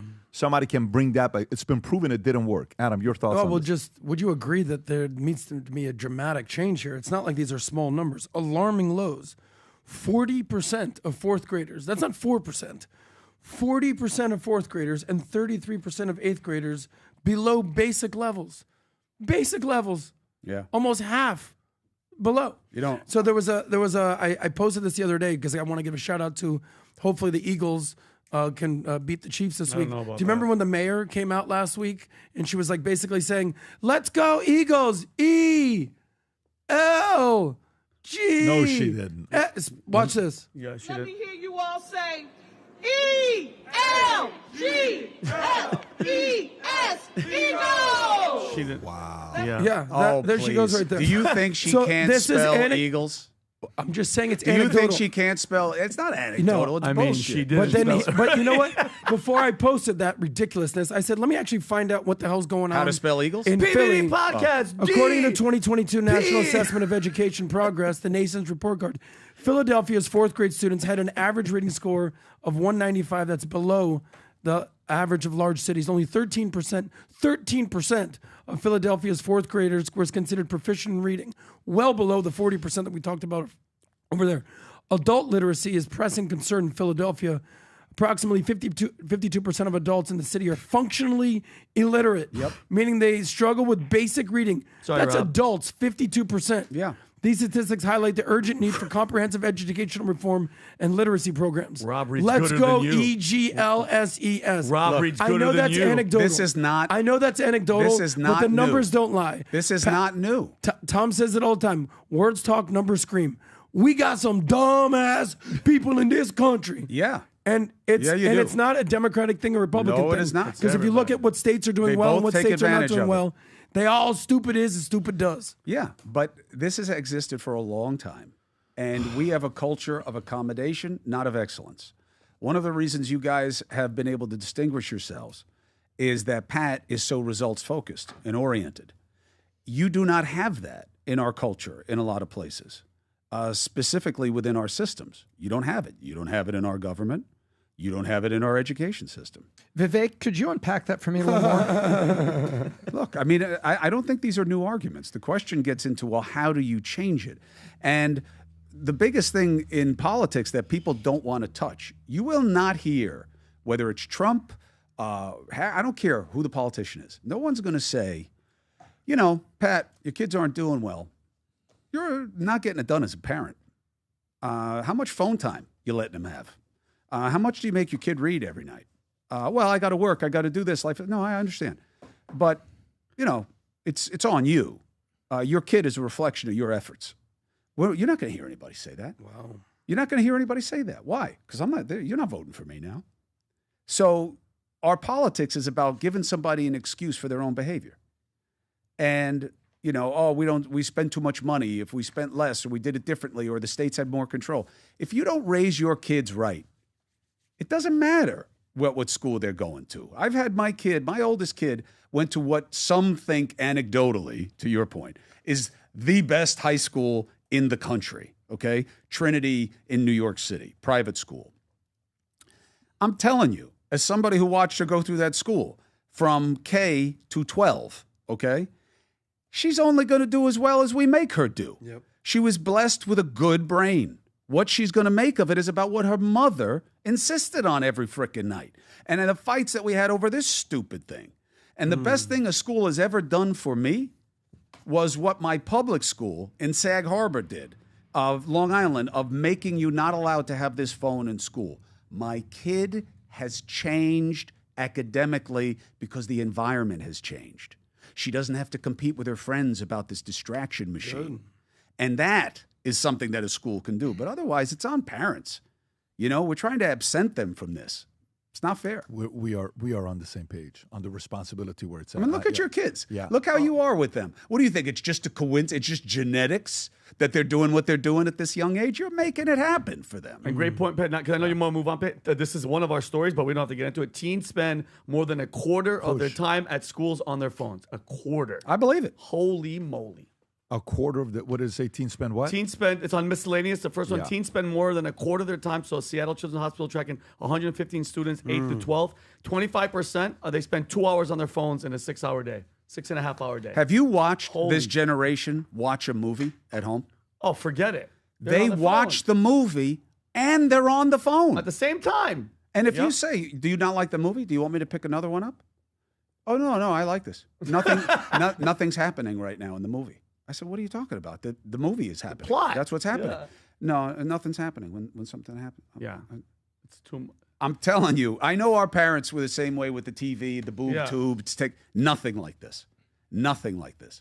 And the research is all over the place, but we don't deal with it. Why? Because it's hard. Yeah. Well, we like to pick on Colorado, at least I do, because it's a big blue liberal state and a lot of things. But they just became the 20th state to put in cell phone restrictions at high school. Phone goes in a Faraday bag during class, and you have to be 100% paying attention. And, you know, it's a good thing. No social media until 16. That should be the national law. Well, what did DeSantis impose here? Was it 15 Australia or 13? was right. Social media, yeah. Australia what was did right. DeSantis impose here in Florida? Was I it think it 13 is or 15? Whatever he did is good. I don't even know. I haven't heard of it. Yeah. But anything, I'm telling you, if I could go back in time and fight one fight and win, I would have never given my kids a smartphone. What age did you give them a phone? Whenever they wanted it. Whenever What the age? other kids started getting it. And it got younger and younger with each Do you kid. remember what age? Bella didn't get it until she was 13 or something like that. Mario was probably then going to be like 12 because she had it. Cha-Cha was going to be like 11 because her friends Wow. And you lose because you're weak and you want it easy. Anxious And you want to generation. pick your fights. But And it's a mistake. have you read Anxious Generation? You're right. Anxious And Generation. the less and less book. I go on, you know, Pat was joking around with me when I came in saying, hey, you look good today. I'm telling you, I have made a conscious decision. Now, my timing's not great because social media is more relevant in our world than it ever has been in media. But I have made a conscious decision to not be on it as often. And I've seen the change in my search. My search thing is now dominated by car restorations and changing shoes on horses and dealing with problems with cows. I could be a farrier. I watch so many videos about how to deal with ulcers on cow hooves. Why? Because I am making a conscious effort. I'm doing homework all day for my shows. You got all an day. exciting life, Cuomo. But watching I'm the telling you, cow the hoof more videos. I disengage from what's happening on social media, the happier Have you I read become. Anxious Generation? You need to. I have not read Anxious You amazing. wouldn't be able to put it down. Yeah, You wouldn't be able to put it down. Yeah. By Jonathan Haidt. Phenomenal book. Guys, if you... Oh, you've yes, heard- yes. I have this book. I have not read it. Somebody just sent it to You me. will not be able to put it down. I don't know how many times we talk about this thing. It's a must-read for every parent to go through. The guy's got systems on how to deal with it, which I think it's fascinating. I think it's fascinating. And you see parents adjusting these new groups. You probably see them here a lot in Florida. Remember when we used to have the girls wear the promise rings and I'm not gonna have sex until this age or whatever it was. There are kids now who are agreeing not until high school or something like that as middle schoolers, where we're all going to stay with flip phones or we're all going to not have social media as a group, as a team until this age. And it's a great way to counter something that you cannot convince me is good for kids. I absolutely love that idea. Okay, Rob, let's go to the president's visit with Netanyahu. If you can prepare some of the clips one by one, if you can go through it. President Trump is with Netanyahu, and there's multiple comments here. Some people were not happy about the fact that he pulled a chair. If you want to play that clip, Rob, they're having a visit. So this is the first one that takes place. This went all over the place on the internet. Go ahead and play this clip. Do you have a problem with that, Chris? That's it? Of course not. Vinny, do you have a problem with that? I mean, I've never pulled out a chair for another man in my life. Adam, do you have a problem with that? So you have shitty manners? Can I see for the a rest man? Of the, Yeah. For can a I see man? the rest of the video? He's a guest in your That's house. all that they had. That's all it posted. was? Yes. Yeah. Oh, so he just pulled the chair. So he was just being Tom, hospitable? do you have a problem with that? No, and I've seen this now 2 times from 2 angles, and I'm like, it seemed like a split second. He was just being nice, you know. Have you had your chair? I mean, pulled if off he for you? started wiping his That's all face different and like massaging him, I'd have an issue. I have a He huge pulled out problem a chair. with people who have a problem with it. I don't have a problem with it. Don't act like you've never pulled it. You pulled out the chair for Cuomo today. Hey, sit here. Guys, I didn't have a problem with it. I'm just saying I've never seen a guy pull a chair out for a guy. That's all I said. I don't have a problem with it. I've never seen it before. You did it for Sorry. Cuomo today. No, I didn't. Yeah, I you moved did. it out of the way. Yeah, you did. Nah. Yeah, you pulled moved it for out. Cuomo today. You pulled it out. And then he goes, why do I Guys, got the black put the chair? clip, out. let it go Yeah. viral. I think he That's did. it. You pulled it out, Tiny Jesus. But can I tell you something about the? Can I tell you something I'll about push your the stool in for you. the pulling chair situation? For example, for me, Vinny, Vinny always gets me gifts. If there's a competition on who's gotten who more gifts, Vinny's gotten me more. There's one in gifts. my car right now. No, but you like for example, When I went on Joe, I brought those gifts. I Yes. gave him the Andrew Jackson, all this stuff. I Oh, gave you're him the shocked. what was Lenny the other Bruce thing? microphone. Lenny Bruce microphone. It's like, Yeah. oh my The God, Hendrix pen. But when I had Mark Cuban on the first time, I gave him a first print, first edition of Atlas Shrugged that he didn't have. He's like, "You're kidding me?" I said, he said, "Oh, I have this book all over the place."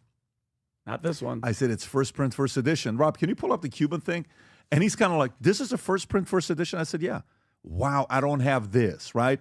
You know, whether it's Kobe, you know, Kobe's reaction after the interview, the late Kobe, whether it's President Bush when we had on, whether it's, it doesn't, you know, sometimes people don't want gifts. Like DeSantis wasn't happy about my He gift. I hated those. Well, But he's no got matter- that restriction. Yeah. I get that. I get that. No, but the point being, you know, you have that. There's mannerisms for somebody older than you or somebody that's in a more, what do you call it? Like in, not an elderly, somebody that they are. Veterans, respect. Yeah. So that's the only thing about it, which was kind of go to all the way to the end. All the way to the end. It's like yeah, right there where you see even the spikes. Go up when you see the view spike right there. That's probably where it's at. Go up right there. Keep going, keep going, keep going. Keep going. That interview's in 20, right there. Pat, Let you it ever play. gonna go? Oh, look at that. Don't you love that orange That hair. sweater? I mean, you were probably honoring Trump with that edition, shirt. 1957. I found it Damn. from Beverly Hills. Not that It's he can't afford it. Yeah, I had a hard First time finding first, it. both Original. So it just slams in. everything. No, but you're showing respect. Yeah, You're showing affection. So that's the part. But the reason for that is because he gave me his time. Right. Yeah. I asked for his time. He gave me his time. That's the only thing. I don't know who asked who to come. So maybe it's, I asked you to come visit me. You came to my house. Let me serve you. If I come to you, you serve me. If that's the dynamic, It's hospitality. then Look, people that's are the making part. the Yeah. point that he is subservient to Israel. That's what they're trying to do. That's what, and look, again, you can feel that way. We have never had an American president, and Bibi admitted it on the stage, that he feels more Multiple supported times. by Trump Yeah. than ever before. That's right. Can you dislike that? By the of way, course. let me tell you what I absolutely love about what Trump did. Oh, I can't even tell you guys. When I watch this, I'm like, listen, when you're the greatest country in the world, and when you have a lot of money, directly and indirectly, most people around you feel you, like they can take something from you. What can I get from this guy, right? That are not in the inner circle, not the inner circle. Inner circle is a very different story. Inner circle is but everybody else kind of like, let me see what I can get from here. Let me see what I can get from there, from other countries. Mm-hmm. Israel is not U.S. EU is not U.S. Any of these countries are not U.S. Relationship. Hey, Colombia did this.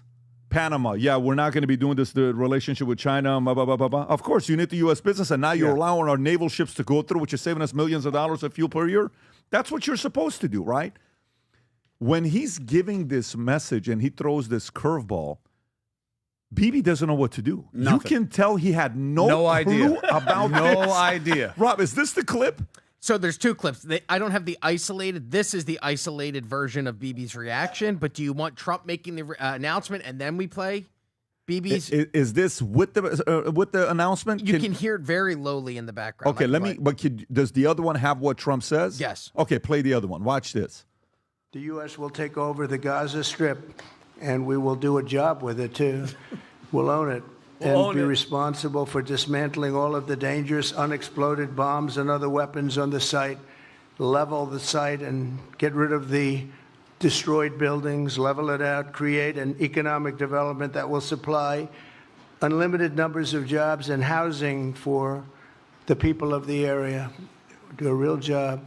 Do something different. Just can't go back. If you go back, it's going to end up the same way it has for 100 years. Yep. So now go play the clip with his reaction. Watch this. The U.S. will take over the Gaza Strip, and we will do a job with it, too. We'll own it and be responsible for dismantling all of the dangerous unexploded bombs and other weapons on the site, level the site and Okay, get rid that's of the you're not comfortable. destroyed buildings, level it out, create an Is this the economic same guy that pulled out my chair? Unlimited He pulled it out from numbers under of him. housing for the people of the area. Do a real job. do something Look at that. different. Just He's can't go back. looking When you go because he back, does not it's know gonna he's end going to up be the same saying way that. it has for No, of course. years. I don't think anybody knew Trump was going to be saying that. It wasn't what was written for him. He had just said the language where he's like, yeah, everybody's going to have to be part of this thing and doing it. And then he says it. I'm supposed to have his hostage envoy, who's his Middle East envoy, come on my show right after this. I get a call. Really sorry. I got to go into an emergency meeting. I got to go. I got to go in. I can't talk to you right now. I have nothing to say about this. This is what Trump does, okay? Now, what I don't like about it is, and I got killed for this last night, and that's okay. Anybody who heard this, and certainly anybody in my business, knows that Trump was going off the cuff and saying something that was never going to be official U.S. policy. But everybody played it to advantage. On Fox, they started saying what a good idea this is. Yeah. And then on MSNBC, you got Joy Reid, who's an outrage. This is ethnic cleansing. Both of these entities knew that Trump was just riffing, right? Yeah. But it works for their agendas. And that's the problem with our whole dialogue. God forbid you say anything that shakes it up and makes something happen and you get attacked from both sides. I don't see Trump as the problem on this one. Yes, he said something that nobody wants. Levitt came out right away and said, no boots on the ground, and we're not paying for it. Well, that's not what he suggested. Yeah, I know. But that's the difference between official statement and when he's just pushing the envelope and riffing. And I think everybody jumped on. I agree with you on a couple very key points there. And one of the things that people jumped on, he said, we're going to own Gaza. That's not what he said. Listen to what he said in full context. We're doing a very good job there. We're going to do a good job and we'll own it. What he's talking about is says when somebody says, you know what, I'm going to clean up that mess. I'm going to own it. I'll take care of it. It doesn't mean that you're taking possession and like physical, legal, tacit ownership of it. That's not what he was saying. He was in the middle of a riff, but even in the middle of the riff, saying we're going to own it didn't mean that we're going to make it like Puerto Rico or Guam or a 51st state. No, that's not what he said, but it was a riff, and everybody jumped on those angles. I like that. But guess what? That. You know what? It's because they have no other news and they have no other position. I have one thing that I love about this. Adam, I'll give my thoughts. Yeah, well, is this idea completely out there? Is it outrageous? Is it completely preposterous? Yes, but is it the best idea I've heard so far? Straight up, yes, it is. Because you know how Winston Churchill said, democracy is the worst form of government except for all the others that have been tried? Show me an idea that has been proposed that is actually possible. Show me an idea. Because all the ideas that I've heard are the river to the sea chant. I've heard the global intifada chant. I've heard the two-state solution that has basically been hinging on nothingness since for the last 75 years and has not happened. Where the second state gets a headquarters in Jerusalem. Yeah, exactly. Good so point. what viable solutions have even ever been proposed? Nothing. So what they basically said, what he didn't show here was Gaza could and should be a Middle East paradise. I believe he called it the Riviera of the Middle East. It could be what Singapore is in Asia. It could be what Dubai is. It could be what literal Tel Aviv is. If you've ever been to Tel Aviv, it is literal paradise. It's like if New York met Miami on the beach. It's incredible. Gaza could be that. But instead, Hamas and the Palestinians have squandered billions and billions and billions of dollars by building down instead of building up. Their tunnel infrastructure is bigger than the New York tunnel system. Are you kidding me? So they've taken billions of dollars that have been given to them, and they built basically a terror network. So, and it's the same vicious cycle. They start a war, they lose a war, they cry foul, they sacrifice their martyrs, and they get they wait a few years, and then they do it all over again.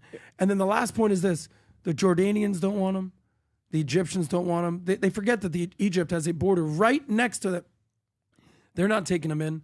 The Lebanese don't want them. The Syrians they have millions and millions of Palestinians already. So do Israelis. That's right. There have been problems with the population. People don't forget Vinny. that there's 2 million Palestinian Arabs that live in Israel. Say that again. What do you mean they live in Israel? Yeah, they're Israeli citizens. Every single country in the Middle East has basically kicked out all the Jews, and they've moved to Israel. But Israel has absorbed 2 million Arabs. So why don't the other Arab countries take in the Palestinians? Unfortunately, is because no one wants them. Vinny. I don't know why. It's a no-win. Listen, no-win situation. plain and simple. The only problem is the non-jihad terrorists, just the regular Palestinians that had to leave because Gaza was going to be leveled, and we knew it was coming. What are they going to come back to? Are they going to be able to come back to their home? Meaning, hold on, there's no more Hamas. Everybody's gone. The leadership has changed. Do I get to come back to my house that was leveled? I lost my son. I lost my daughter. Me and my wife are still here. Can I come back? If they're going to rebuild and make a high-rise Trump Tower, can we get an apartment in there? Because my home was here. That's the only problem that I'm saying is, and I get it. People are like, they won't take them and they won't take them. Wait a minute. That's their home. They shouldn't have, nobody should have to take them. They should be able to come back home. And I think if you're going to rebuild and make it nice, I should be able to come back and live where I was living. That was the message that Trump articulated before he started riffing. Yeah. And now I'm told after the fact that the motivation here was the Arab community has to step up. They call the Palestinians brothers all the time until it's time to pay or to play. And if What do you think about that? if they don't step up, it's 100% true. Okay. If they don't step up and pay for, you don't want them in your country, you think you have enough, that's fine. Pay, because there's no reason for America to pay for it. Yeah. And look, what also doesn't work, and this won't be as popular, Israel being in control of that as an occupied territory doesn't work. So you need an international consortium there to make it work until it can establish itself as a standalone entity. And if Trump provokes that through this, then fine. But the idea that America is going to put boots on the ground, there's going to be ethnic cleansing, you're not allowed to come back, I think all of that is just to motivate left and right in proving which one is worse, and it's not the reality. It's called art of the deal. He's starting with something, and then we'll see where it ends up. Yep. Pat, you were going to say something? I think it's a little bit of that, to be honest with you. I think it's a little bit more than a little bit the art of the deal. I think Trump knows exactly what he's doing. He may have been riffing a little bit. I think he's got underlying thoughts.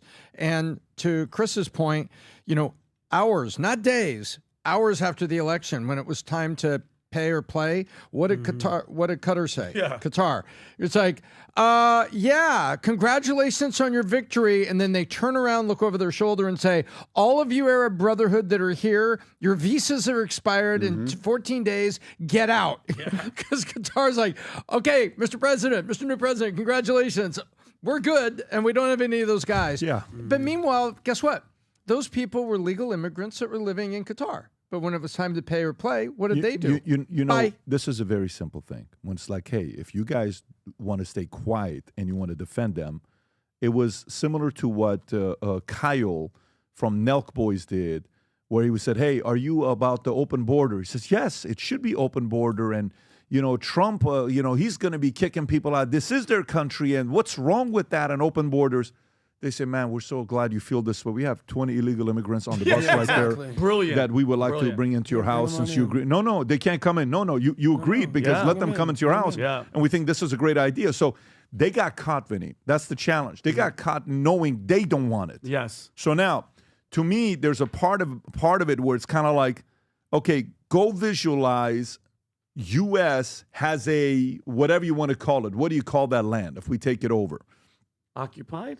We occupy Gaza. Let's just say. Guys, this is spitballing, guys. Don't jump to conclusion.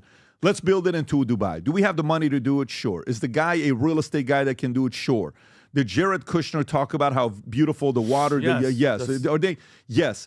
But then you build that, they come back, they don't know how to handle that. They don't know. It's like a lottery winner. You give what percentage of lottery winners after they win become drug addicts, destroy, divorce. They don't. It's your money. It's suicide. The identity is not there. It destroys lives. So if you do and they don't come back, that's the only way it'll work. But then if you do and they don't come back, are you kidding me? The stuff you're gonna have to react to. Is this a top 5 issues? Is it top 10 issues? I don't know. However, what I love about what he did is the following. Here's what I love about what Trump did. Netanyahu, and especially him, his mindset, when you're that smart, you think you can outsmart everybody. Okay? And it's kind of like, he's on our side and he's this, he's that, he's this. I don't think he's on Netanyahu's side. I think Trump is on the Israeli people's side I think Trump is on Israel as a nation side. I don't think Trump's on the political gamification, power brokers behind closed doors side. I don't think he's on that side. And the best part about being a great general and a leader is you need two things, and it's so hard to balance. You need an element of being very predictable. You need an element of being very unpredictable. As a parent, it's great as well. You also need to be like this as a husband. You need to be predictable. Your kids need to see you there. Okay, I'm there. Boom. Hey, boom. I'm here. This is what's going on. This is food, schedule, reading, this. They need a element of predictable. But then kids sometimes get so comfortable with daddy, they're like, oh, there's up. Oh, boom. Oh, shit. Oh, he's still in there. No matter how much I love you and I kiss you, that guy's still in here.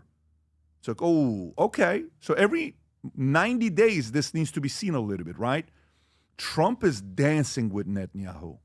Come on in. Let me pull the chair for you. Oh, on the big stage, let me make you feel like the king. So yeah, here's what we're going to be doing. We're going to be taking over Gaza, and then we didn't talk about that. Yeah, and it's going to be great, And here's what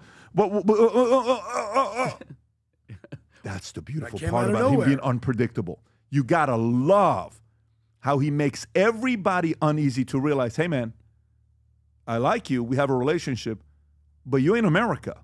It's America first. And that's the most beautiful thing that I like seeing on how that is managed.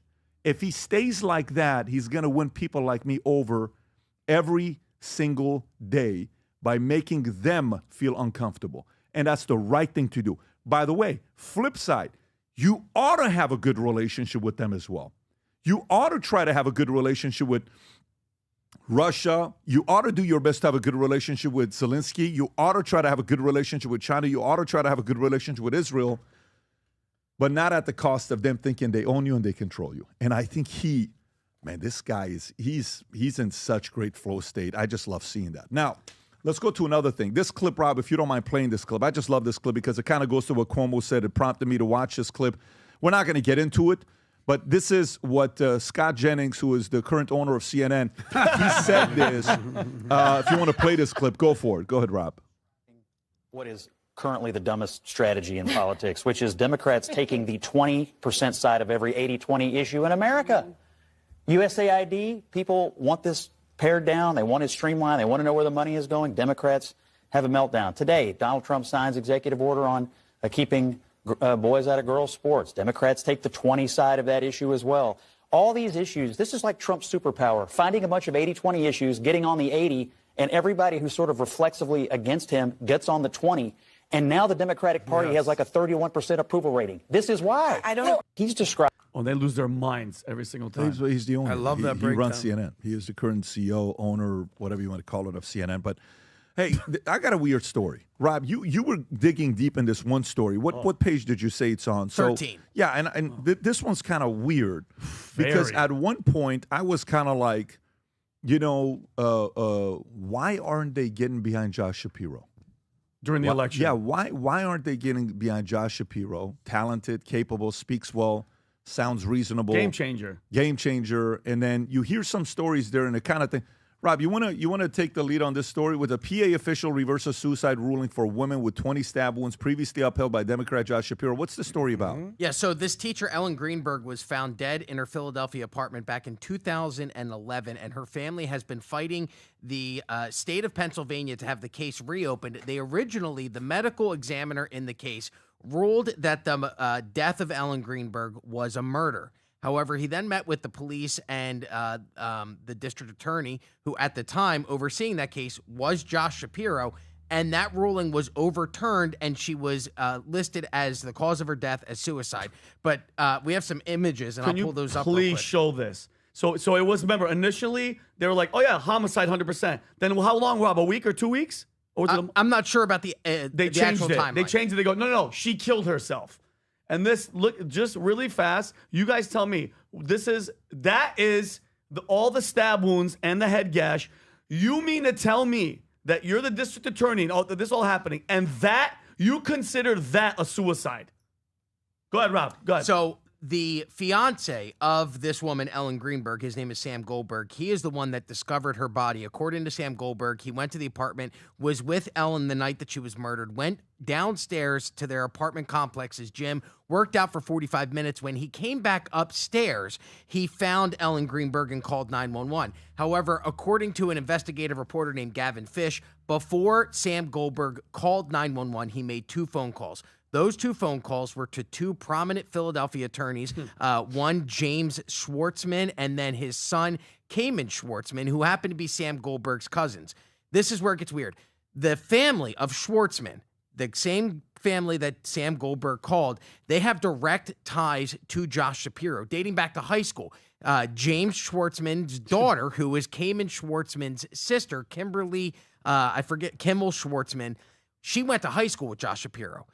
Her daughter goes to the same high school or Hebrew academy that Josh Shapiro's daughter goes to now. Josh Shapiro was the district attorney overseeing the case at the time, and there are financial ties to Josh Shapiro's district attorney campaign from both Sam Goldberg, the fiance's family, his father, as well as the Schwartzmans, the family that is connected to Sam Goldberg. So what it looks like to people who are looking into this case is that there were calls made behind the scenes before 911 was alerted, if you believe the investigative reports into this, that there were calls made to 911 before that to family members who may or may not have contacted Josh Shapiro, but definitely have ties to Josh Shapiro. And here's the financial records from Open Secret so you can see. But these are, and they're small contributions, $250 from the father of Sam Goldberg too, and then there's another financial contribution as well. But and then show the body image of just the body of straight up, Rob, on the left side.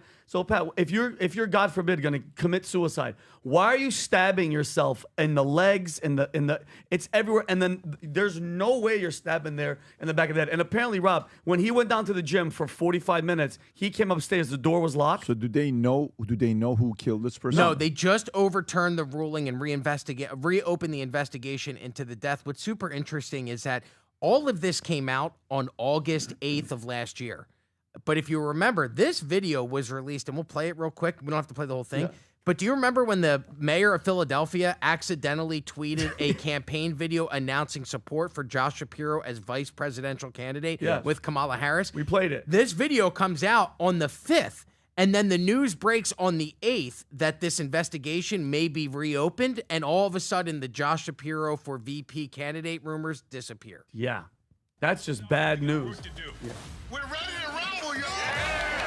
I'm Mayor Sherelle Parker, here with leaders from across our region. Kamala Harris is on the road to victory. Oh, God help her. The road goes through Pennsylvania. And in Pennsylvania, we're united behind her. The woman that's tough and can lead. Are we ready to fight? Oh, God, that voice. She is the right person at the right time for this job. It's going to do right by labor. You see him on the side? Do right by working people. And I can't think of a better partner than our Governor Josh Shapiro. So this comes out. So this comes out, Rob? Yep. That comes out, and then that, people are saying that that's the main reason, PBD, because that story would have been, would have to answer. I have different questions here, but Chris, what do you know about the story? Nothing other than what's being said now, and they're reinvestigating it. It certainly doesn't look good. I don't think it's why Shapiro wasn't picked. Why do you think with the timing, Chris? Why would the? Because that meaning that story was coming out, and the moment it comes out, they just announced he's not going. So 5th, 8th, whose pick was Tim Walz? Who was the last second. But for example, when you hear about J.D. Vance and everybody's like, who's going to be the VP? Tulsi, hey, could be, what do you call it? Vivek, could be. It was never going to be Tulsi. No, but Tulsi was in the discussions. You mean on the right? On the right. Oh, people were saying, but and then you hear J.D. Vance, and some people say, well, that was Peter Thiel, that was Don Jr. that really liked J.D. Vance. Whose pick was Tim Walz? Great question. I don't remember. Maybe Ilhan Omar's? No, I'm actually not being sarcastic. No, funny. It was Harris's pick. It was Harris's pick. Who brought Harris to her? Who brought Walz to Harris? Yes. The DNC and a couple of Harris's Biden crossover advisors, when they were looking at the map of where they needed somebody, they were trying to get a Midwestern vibe, but it was a makeup choice. It was Shapiro. Shapiro was the obvious choice. He was the best choice. You know where I'm going with this? Where I'm going with this is whoever brought walls that didn't want Josh could have been the reason why this story became public 2-3 days later, because Josh was the leading guy to be the VP of Kamala. And this was one way to just say, yeah, hey, listen, you better step out of the way. If you do, we won't make the story public. And he stepped out, and then nobody heard anything about the story. Well, no, because the story could have come out anyway. Look, I think that she didn't pick him because he had a couple of negatives. One, he's better than she is. Okay? He's better on his feet. Yeah. He's It's a not better even close. He's a better messenger. Yeah. The other thing is he's a Jew. And he's a Jew who was aggressively pro-Israel during a time that the far left part of the Democratic Party he would have was decidedly against it. And now, as a basic sell proposition, you are offering America a black woman and a Jewish guy. And those are not minority groups that have absolutely killed it in the electoral process nationwide. And I think it was too much for Democrats to swallow, and I think it made Harris's people nervous. So they didn't pick him. I thought it would have been a special moment of a first, like, Yeah, Indian, me too. Indian, Jewish, Jamaican, and she's not African American. Yeah, at so all. What's Jamaican? Yeah, Adam, are you trying to say something or? No, I mean, other than this Goldberg, Greenberg What's the other name? situation Yeah, with but- it seems like it's like a Jew-on-Jew crime situation that happened in 2011. But what exactly is Josh Shapiro's involvement in this? He was the DA. He's the He DA. was the DA? Yeah. So, Okay. so my question is this. So Adam, how does this fall on him 15 years later? Like, what is it going to Because come the back? office made a determination that it was something that it doesn't look like it was. And why would you do something like that? Why would you change it from, okay, it's homicide. We all know, and now it's a fact, it wasn't a homicide. It doesn't take a genius. What type of power does it take to Ultimately, switch it? doesn't this come down to the judge being like, what are we talking about here, guys? No, We're getting too technical. Did Shapiro help a couple boyhood friends and their wealthy, influential father who have been supporting him? Did he, as DA, allow it to flip to suicide? Or his fingerprints on pushing, or his thumb on the scale pushing that? That's what it was, Adam. That's it. Not about the judge. It's like, did Shapiro help this out? But I only have one. How are you getting the wealthy thing? They donate $250. No, but he knows the whole. No. You look at the position of him. It's not what he gave. You look at the position of the father in the community and the people that are there around him. It's like, hey, your boyhood friends. This is now a family of some repute here. We need a hand. Gotcha. So it sounds like Josh Shapiro has some explaining to do. Yeah, and the last, because I know, Pat, you want to move. And guess what? Nobody's looking for the killer, like with OJ. Where's the killer? Where is anybody looking for the person that freaking killed this poor girl? No. It's a close cut. But I mean, you know what OJ would always say is like, what hurts his heart the most is that the killer's still out there. Yeah. The killer's still out there. It We're just gonna find sits. him. It sits. The best what Chris said. question. It doesn't look good. And I like it that. needs Your to be question was reviewed. awesome. The best, yeah. I mean, to me, it's who's behind it because, one, isolate. If that's the case, he's the DA. Not good. Damn. Okay. Yeah. But the other side, everybody has been hanging on to this for a while, waiting for his day that he's going to run. And someone had a file saying the day he runs, this is going to be public. Trust me, he's not going to be the one. You don't have to worry about But Josh. wouldn't And they that put file out came out. before Yes. he runs for governor, though? Yeah. I don't think saying that it would have made a difference in the outcome. This was a grievance election. He's a capable guy. And they own the status quo, but he is a capable guy. He's a capable guy. Let's go to. By the way, whether you agree or disagree with Chris, you can always Manek them. Okay, Rob, put the Manek right there. Look at QR that code. stud. Look at that Manek guy. Chris. Many of the Maneks I What a get guy, are that Chris disagreeers. Cuomo. Are they? Disagreeers? Yes. How much Seriously? percentage? Yes. What- And I like how they believe they can punish me with their reviews. Is that what they do? Yeah. You said many of the next do what?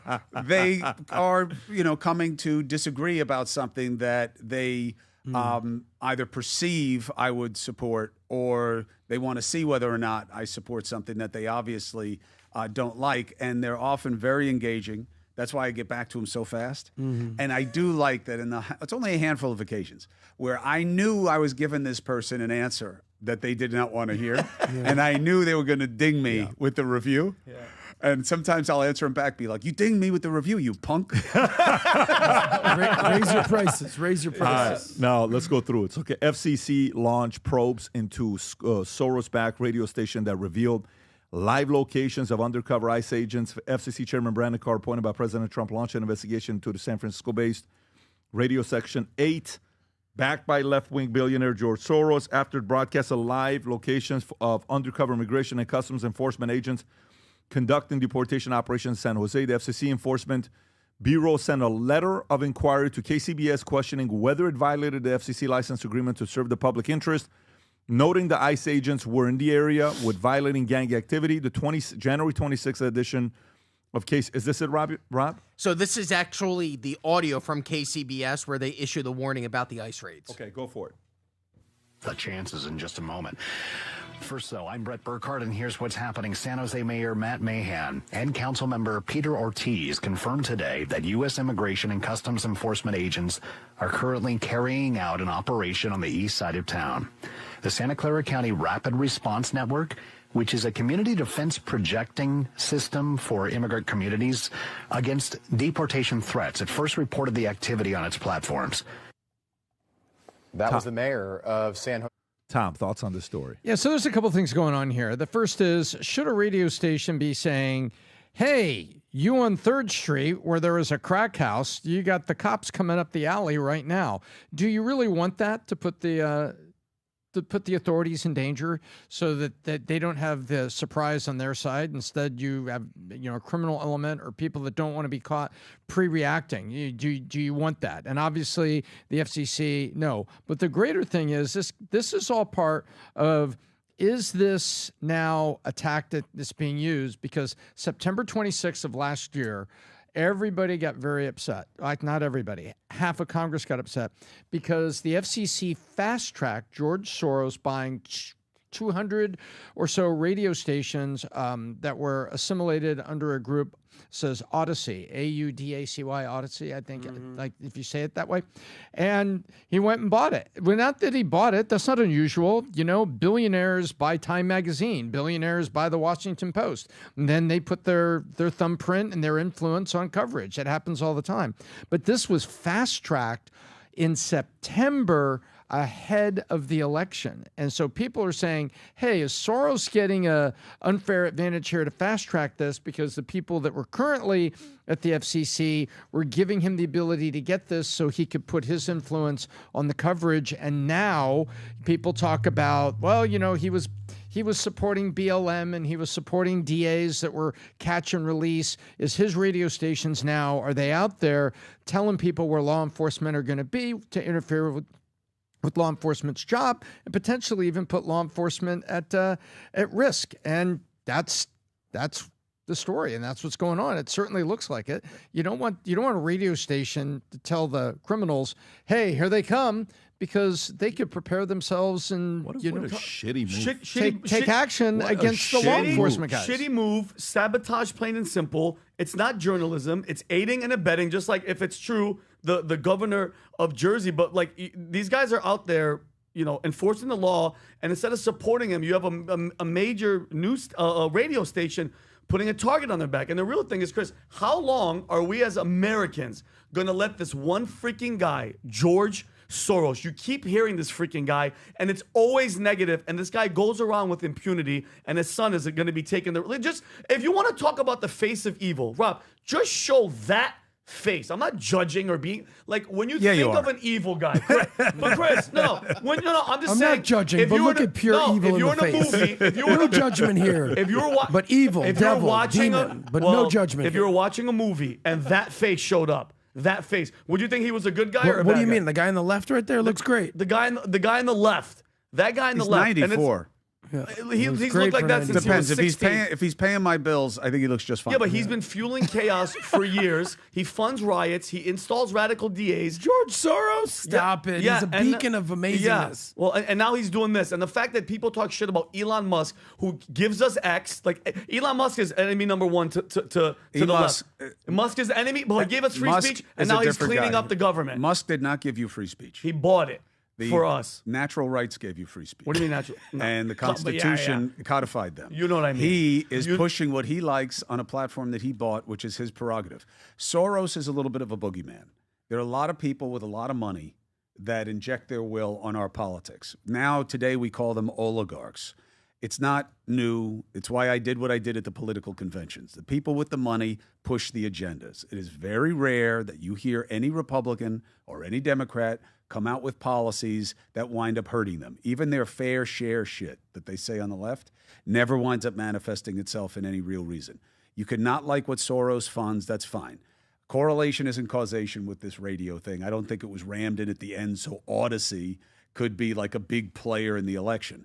I think that this was a bad move. I think it's likely illegal for them to do what they're doing on the radio station. And it's certainly a bad look for the radio station, KCBS, in that market. But there are a lot of guys who put their money in it. We've never seen anybody do what Elon's doing. That's why I think he's got to be careful to make sure he does everything in a way that's beyond reproach. And he doesn't make it easy for people to take down his efficiency efforts. But telling people where the authorities are is a really stupid thing to do. Really stupid. Why is that?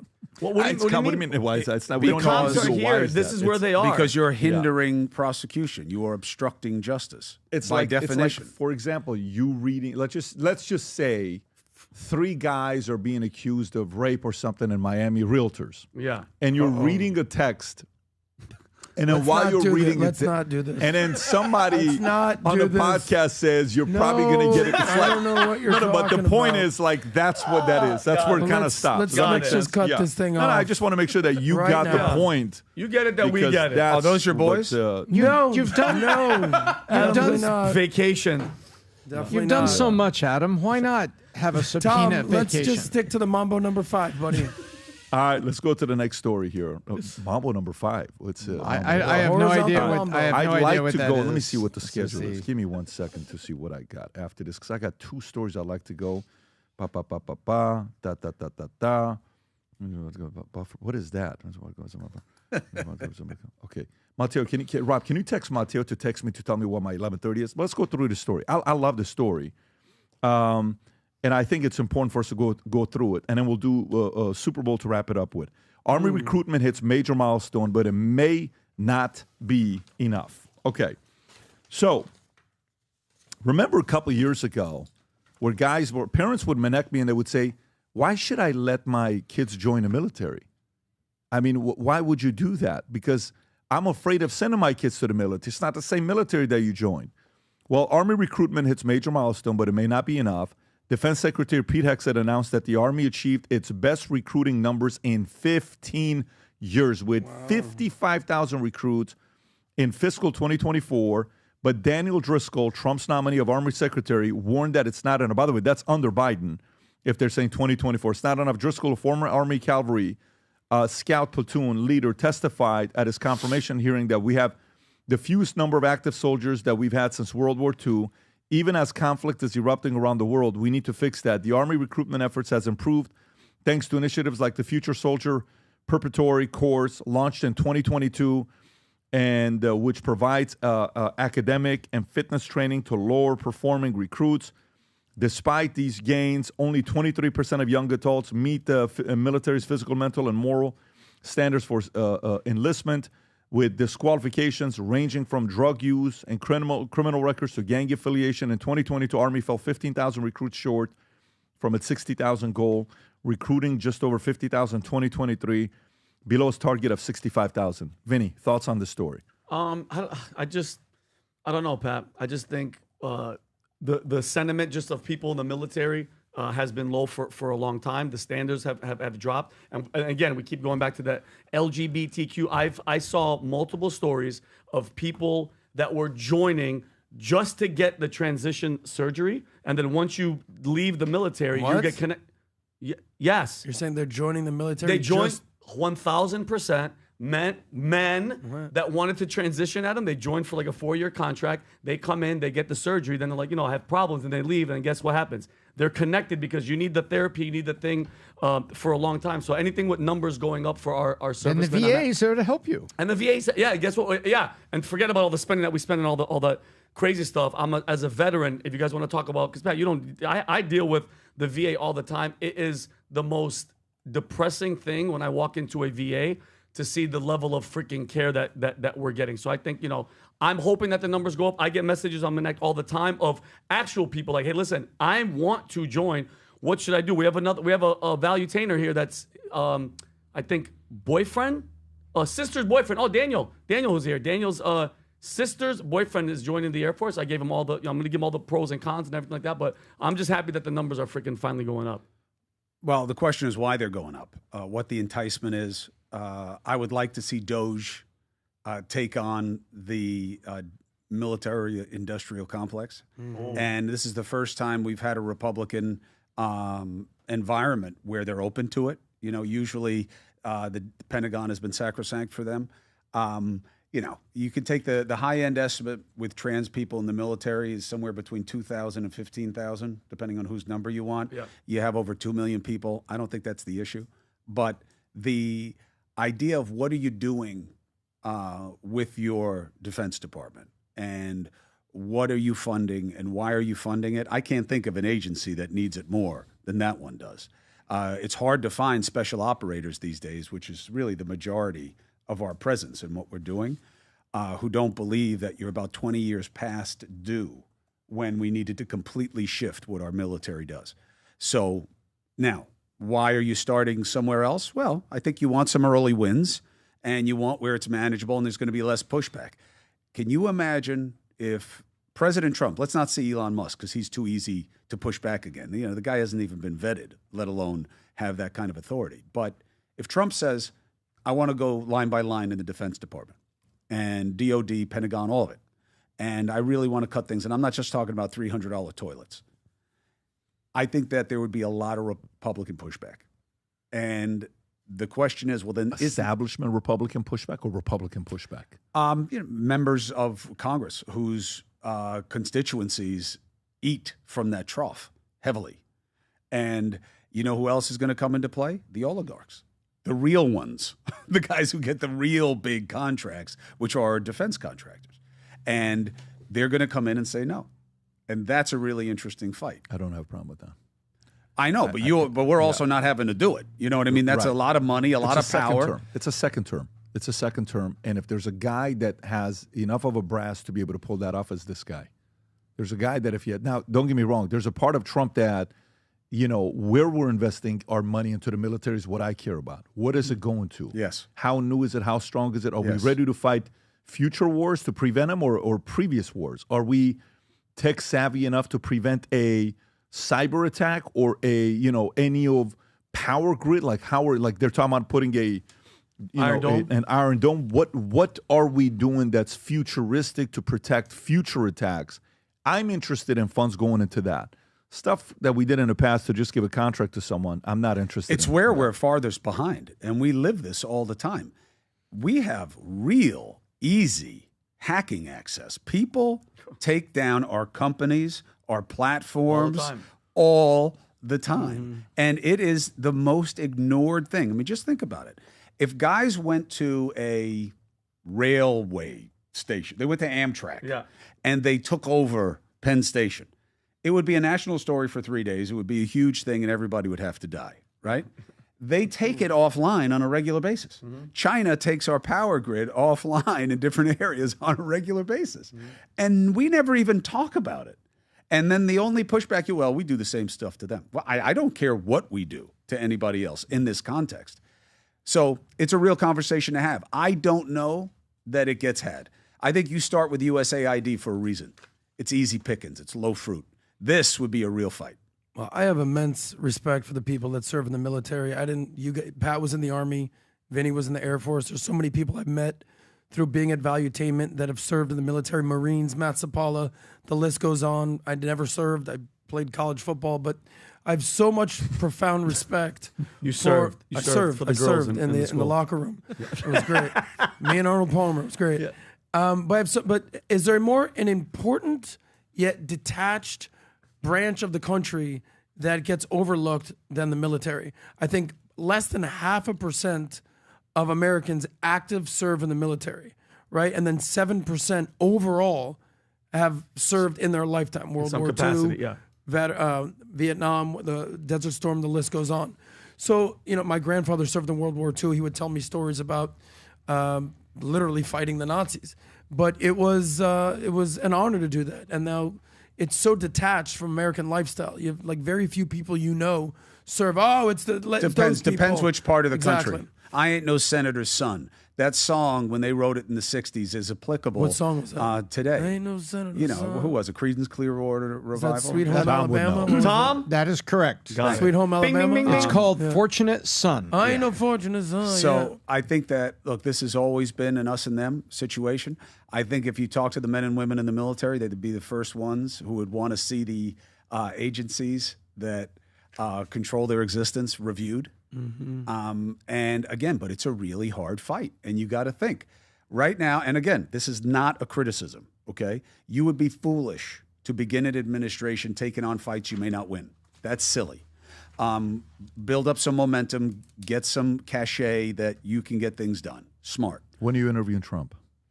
That's his choice. I think he has made a mistake ignoring News Nation. I don't care if he does an interview with me or not. But ignoring an outfit that oversamples to independents, who are the fastest growing part of the electorate, doesn't make any sense. Got it. Okay, so we'll see. He's not a guy that'll back down, but neither am I. Maybe Cuomo. Maybe that's why it's not Trump. getting done. It's not a threat at all. No, that was a threat. I would pull his chair out. Well done, Cuomo. That's the approach. I'd give him the shake hug. When I first met him, he used to not shake hands, and I totally get it, man. You're around as many people as he is. Everybody, you'd be sick all the time. Here you go. If you, Pass this to shaking Cuomo, everybody's Pat. hand. Pass that over to But Cuomo. Just make now, sure it's he'd get the shake hug. Somebody gives you that kind of opportunity. Then you pull that chair out You for should him. show him respect. Also, I'm just that way. I get told that every once in a while when people see us or like I'm hugging and saying hello to you, they'll be like, "Oh wow, you really like that Pat guy." Yeah. I'm like, "Well, that's what I do when I like somebody." Well, you and Vinny wrestle half the time you see each other. You got That's fun, though. Yeah. This is fun. I would not And wrestle Vinny with would Vinny. not pull your chair I feel out. like he would He would not do that. absolutely dislocate my knee No in about way. 18 seconds. Yeah. He's Go low. exactly He's that gonna kind go of guy. Short. I'm You're definitely going to go high. He's going to go low. Yeah, There we go. Strong and let's- supple is what I was looking Let's at. do this last Supple story. Vinny. now. Oh, So, my God. Fox News says Brett Baer will interview President Trump during the Super Bowl pregame show. But at the same time, the NFL is doing a few different things, which is kind of weird. They're removing the end racism phrase from the end zone, okay, for Super Bowl for the next Super Bowl that's coming up.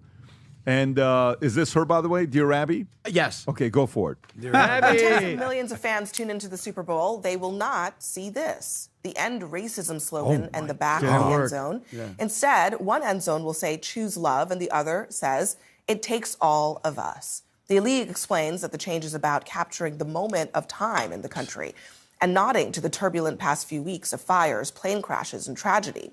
They don't mention, though, the VIP who is going to be attending the big game, and that is Donald Trump. Trump has made erasing every trace of DEI initiatives a focal point of his first few weeks in office. Yet you have a job at CNN. Yeah. Making a lot of money Yeah. for yourself. So, Yeah.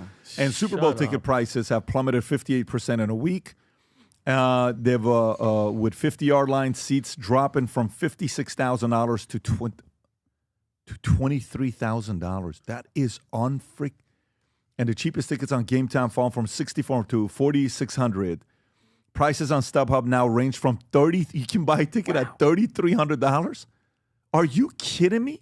From $3,300 to $21,000, while Vivid Seats, you can get a ticket for $3,100 to $21,000. Game Time prediction tickets will hit their lowest on February 5th and February 9th game day with a slight price increase expected. Why do you think?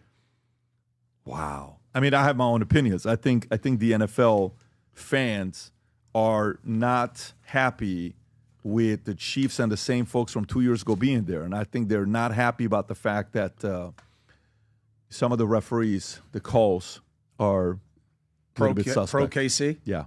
Did you see because they're all at the Super Bowl. Where is the Super Bowl being held this year? New Orleans. They're all in New Orleans sitting around. Did you see what some reporter or somebody asking questions that went up to Travis Kelce and said, Rob, I just slacked it to you. He asked him, I'll just play. I don't want to give it away and listen. Kelce is not happy about this. Rob, go ahead, put the volume up. Travis, what do you love more, Taylor Swift or phantom 15-yard roughing the passer penalties in the playoffs? That's a good question. Anybody else? Anybody else? He doesn't want to. Phantom 15. I mean, listen, it's undeniable that the Chiefs are favorite. But my thing is because Taylor Swift is anti-Trump, but the what's it called? Mahomes' family, him, his wife, they're all. Did you see what he said in the interview yesterday? No. Because they asked this, what? Yeah, Mahomes yesterday was asked about, he openly talked about his faith. Yeah? Yeah, openly, Yeah, which what was, he said. is this it? Is this where he talks about playing in front of President Trump or? Play this clip. Is this one playing in front of President Trump? Let's hear what he says. Yeah, I mean, it's always cool to be able to play in front of a sitting president, someone that is at the top position in our country. And so I didn't see that clip, but obviously it's cool to hear that he's seen me play football and respects the game that I play. Respects the game that I play. Gotta love it. It's good. And he's in a rough position, by the way.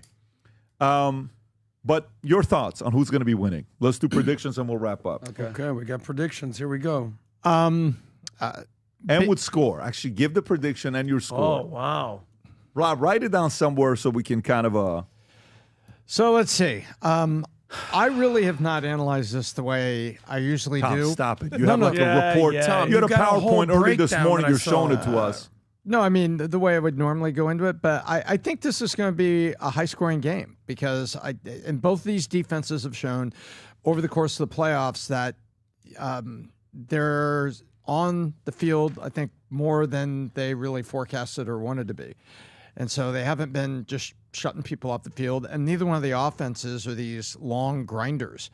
And I think that the Phillies got a lot of balance. So I'm like 31-28 Kansas City because I just think that, you can't get away from those game-winning drives where Patrick Mahomes has had just unprecedented success. And, that's what I think. By the way, you seem nervous. I don't know why you seem nervous. It's just a basic prediction. It's just like so. I'll go that. Vinny, where are you? People aren't going to want to hear me say three-peat and everything. By the way, the Rice Sports Management Department is down there helping out with the Super Bowl this weekend. Oh, no way! Yes, they are. Is she going? Yeah, she's not going to the game, but there's a whole bunch of events that go up. I love it. Tom, Vinny, where are you at? So it's kind of fun. And that same reporter does something with Patrick Mahomes. I'll have him play it after this. Listen, and I've been saying this for a long time, and our viewers know this. I am that guy. They've invested way too much time and money in the Travis Kelce, Pfizer, Taylor Swift following. She's brought hundreds. How much money do you think Taylor Swift, being a football fan, going up there, has no idea what's going on, has brought to the NFL? Do you see anything that isn't a conspiracy? No, I would never say that word. That's not it. I know you wouldn't because it would be self-owning. Nobody's saying the C word. Yes, you But are. here's my question. You think that relationship is weird? Did you see the allegedly leaked stuff from their PR people saying this is when we're supposed to Would break you call up? it was the lowest form of intelligence? Would you call it? Skepticism. Skepticism is the what? Lowest form of intelligence. Not my Vinny, though. No, I love Vinny. Yeah. No, listen. But guys. he's not exactly. Guys, I mean, look, guys. I think he sees some things. Oh yeah, like what CNN talks about fake Russian collusion. Anyway, listen, let's talk about something serious right now. I think there is no way Kansas City loses. Just like last year, remember, Adam? They were winning all the way to the end. Kansas City wins. The score is going to be 27-24 Kansas City. And my other prediction is that Travis Kelce takes 9 boosters at the 50-yard line because he's promoting Give me the score. Pfizer. 27-24 Kansas City. You got 27-24 KC. 27-24 KC. So we're both field goal guys. Yeah. Field goal for sure. You're 31-28. I have no idea. I'm a Bills fan. I do not think that the refs are why the Bills lost You're the a game. Bills fan. Yeah. I feel horrible for you. You know how to Are you spell really, Bills? Chris? They won against You know how they Baltimore. spell Bills these days? B-I-L-L-L-L-L-L-S. Listen, losses after look, losses. I am also a Jets fan, so wow. the Bills are like high cotton for me. But I'll tell you what, they won against the Ravens because a tight end dropped a pass. They lost against the Chiefs because a tight end dropped the pass. So that's football. I have never seen in the modern era a running back dominate the way Saquon Barkley does. Yeah. Supposedly, you're not able to run in the NFL anymore. And I mean, what this guy is doing is amazing. I am not impressed by the Chiefs' run defense. I think Jalen Hurts is good. I believe the Eagles are going to win. I don't know the score. I'm not good enough. But I do not believe that they're going to lose because of Pfizer and Taylor Swift. Okay. Well, you can't deny the calls that people have been talking about. Can we play this? There clip? are bad calls all the time. But they go towards the Chiefs a lot of the times. A lot. They used to say the same thing about Jordan. Yeah, I mean, and Brady. But go ahead. Let me see this one. This is here, actually a funny one, too. He actually plays it. He plays it good. Patrick, for your whole career, you have had so many great people help you win. So who is your favorite rep? It's so funny. He's cool, though. Don't you want this reporter to get punched in the face? Yeah, you probably will. Go out there and play the game the right way. Yeah, look. Is there one that you give a Christmas card to every year, possibly? Look. Not that I can remember. Not that I can remember. Some of my teammates, we can try to figure it out. Patrick. Yeah. Wouldn't you like if he just got up and did what Jim Everett did to Rome? Yeah. Say it one more time. Jim Rome. Oh, Chris Everett. Say it again. Can you not say that anymore? Sweetheart. Look, there's no denying this guy's greatness. I mean, if you're going to beat them, it can't come down to the final play because they're going to get perceived every single close call, whatever it ends up being. I don't know that they're going to get every close call. And Well, look, I should be saying this, what you guys are saying, because the Bills lost, right? But I'm just saying, if you get to a game where you're down to the end and you're giving this team another a last drive, then you're asking to lose. That's true. Win so that there is no doubt. Maybe I'm a glutton for punishment. I keep rooting against these guys. I always root for Tom Brady, and it worked out well for me. And I always root against Patrick Mahomes, and it doesn't work out well for me. We only have 27 minutes left. Make your pick. This guy goes on a whole rant, and I'm 3 seconds in, old man. So I think for the first time that they're actually going to not pull it off in the end. And if I'm going to quote the Philadelphia mayor, let's go Eagles. E-L-G-S-BTQ. What's your score? I think they're going to win 27-26 by 1 point. Who? Philadelphia. Philly? Yeah, Saquon Barkley. So what happens if Philadelphia wins 50-10? If Philadelphia wins 50-10, does Vinny come on here with me next week and say, see, they had to make it so obvious because... No, of course, because of the Pfizer vaccine. No. That's exactly.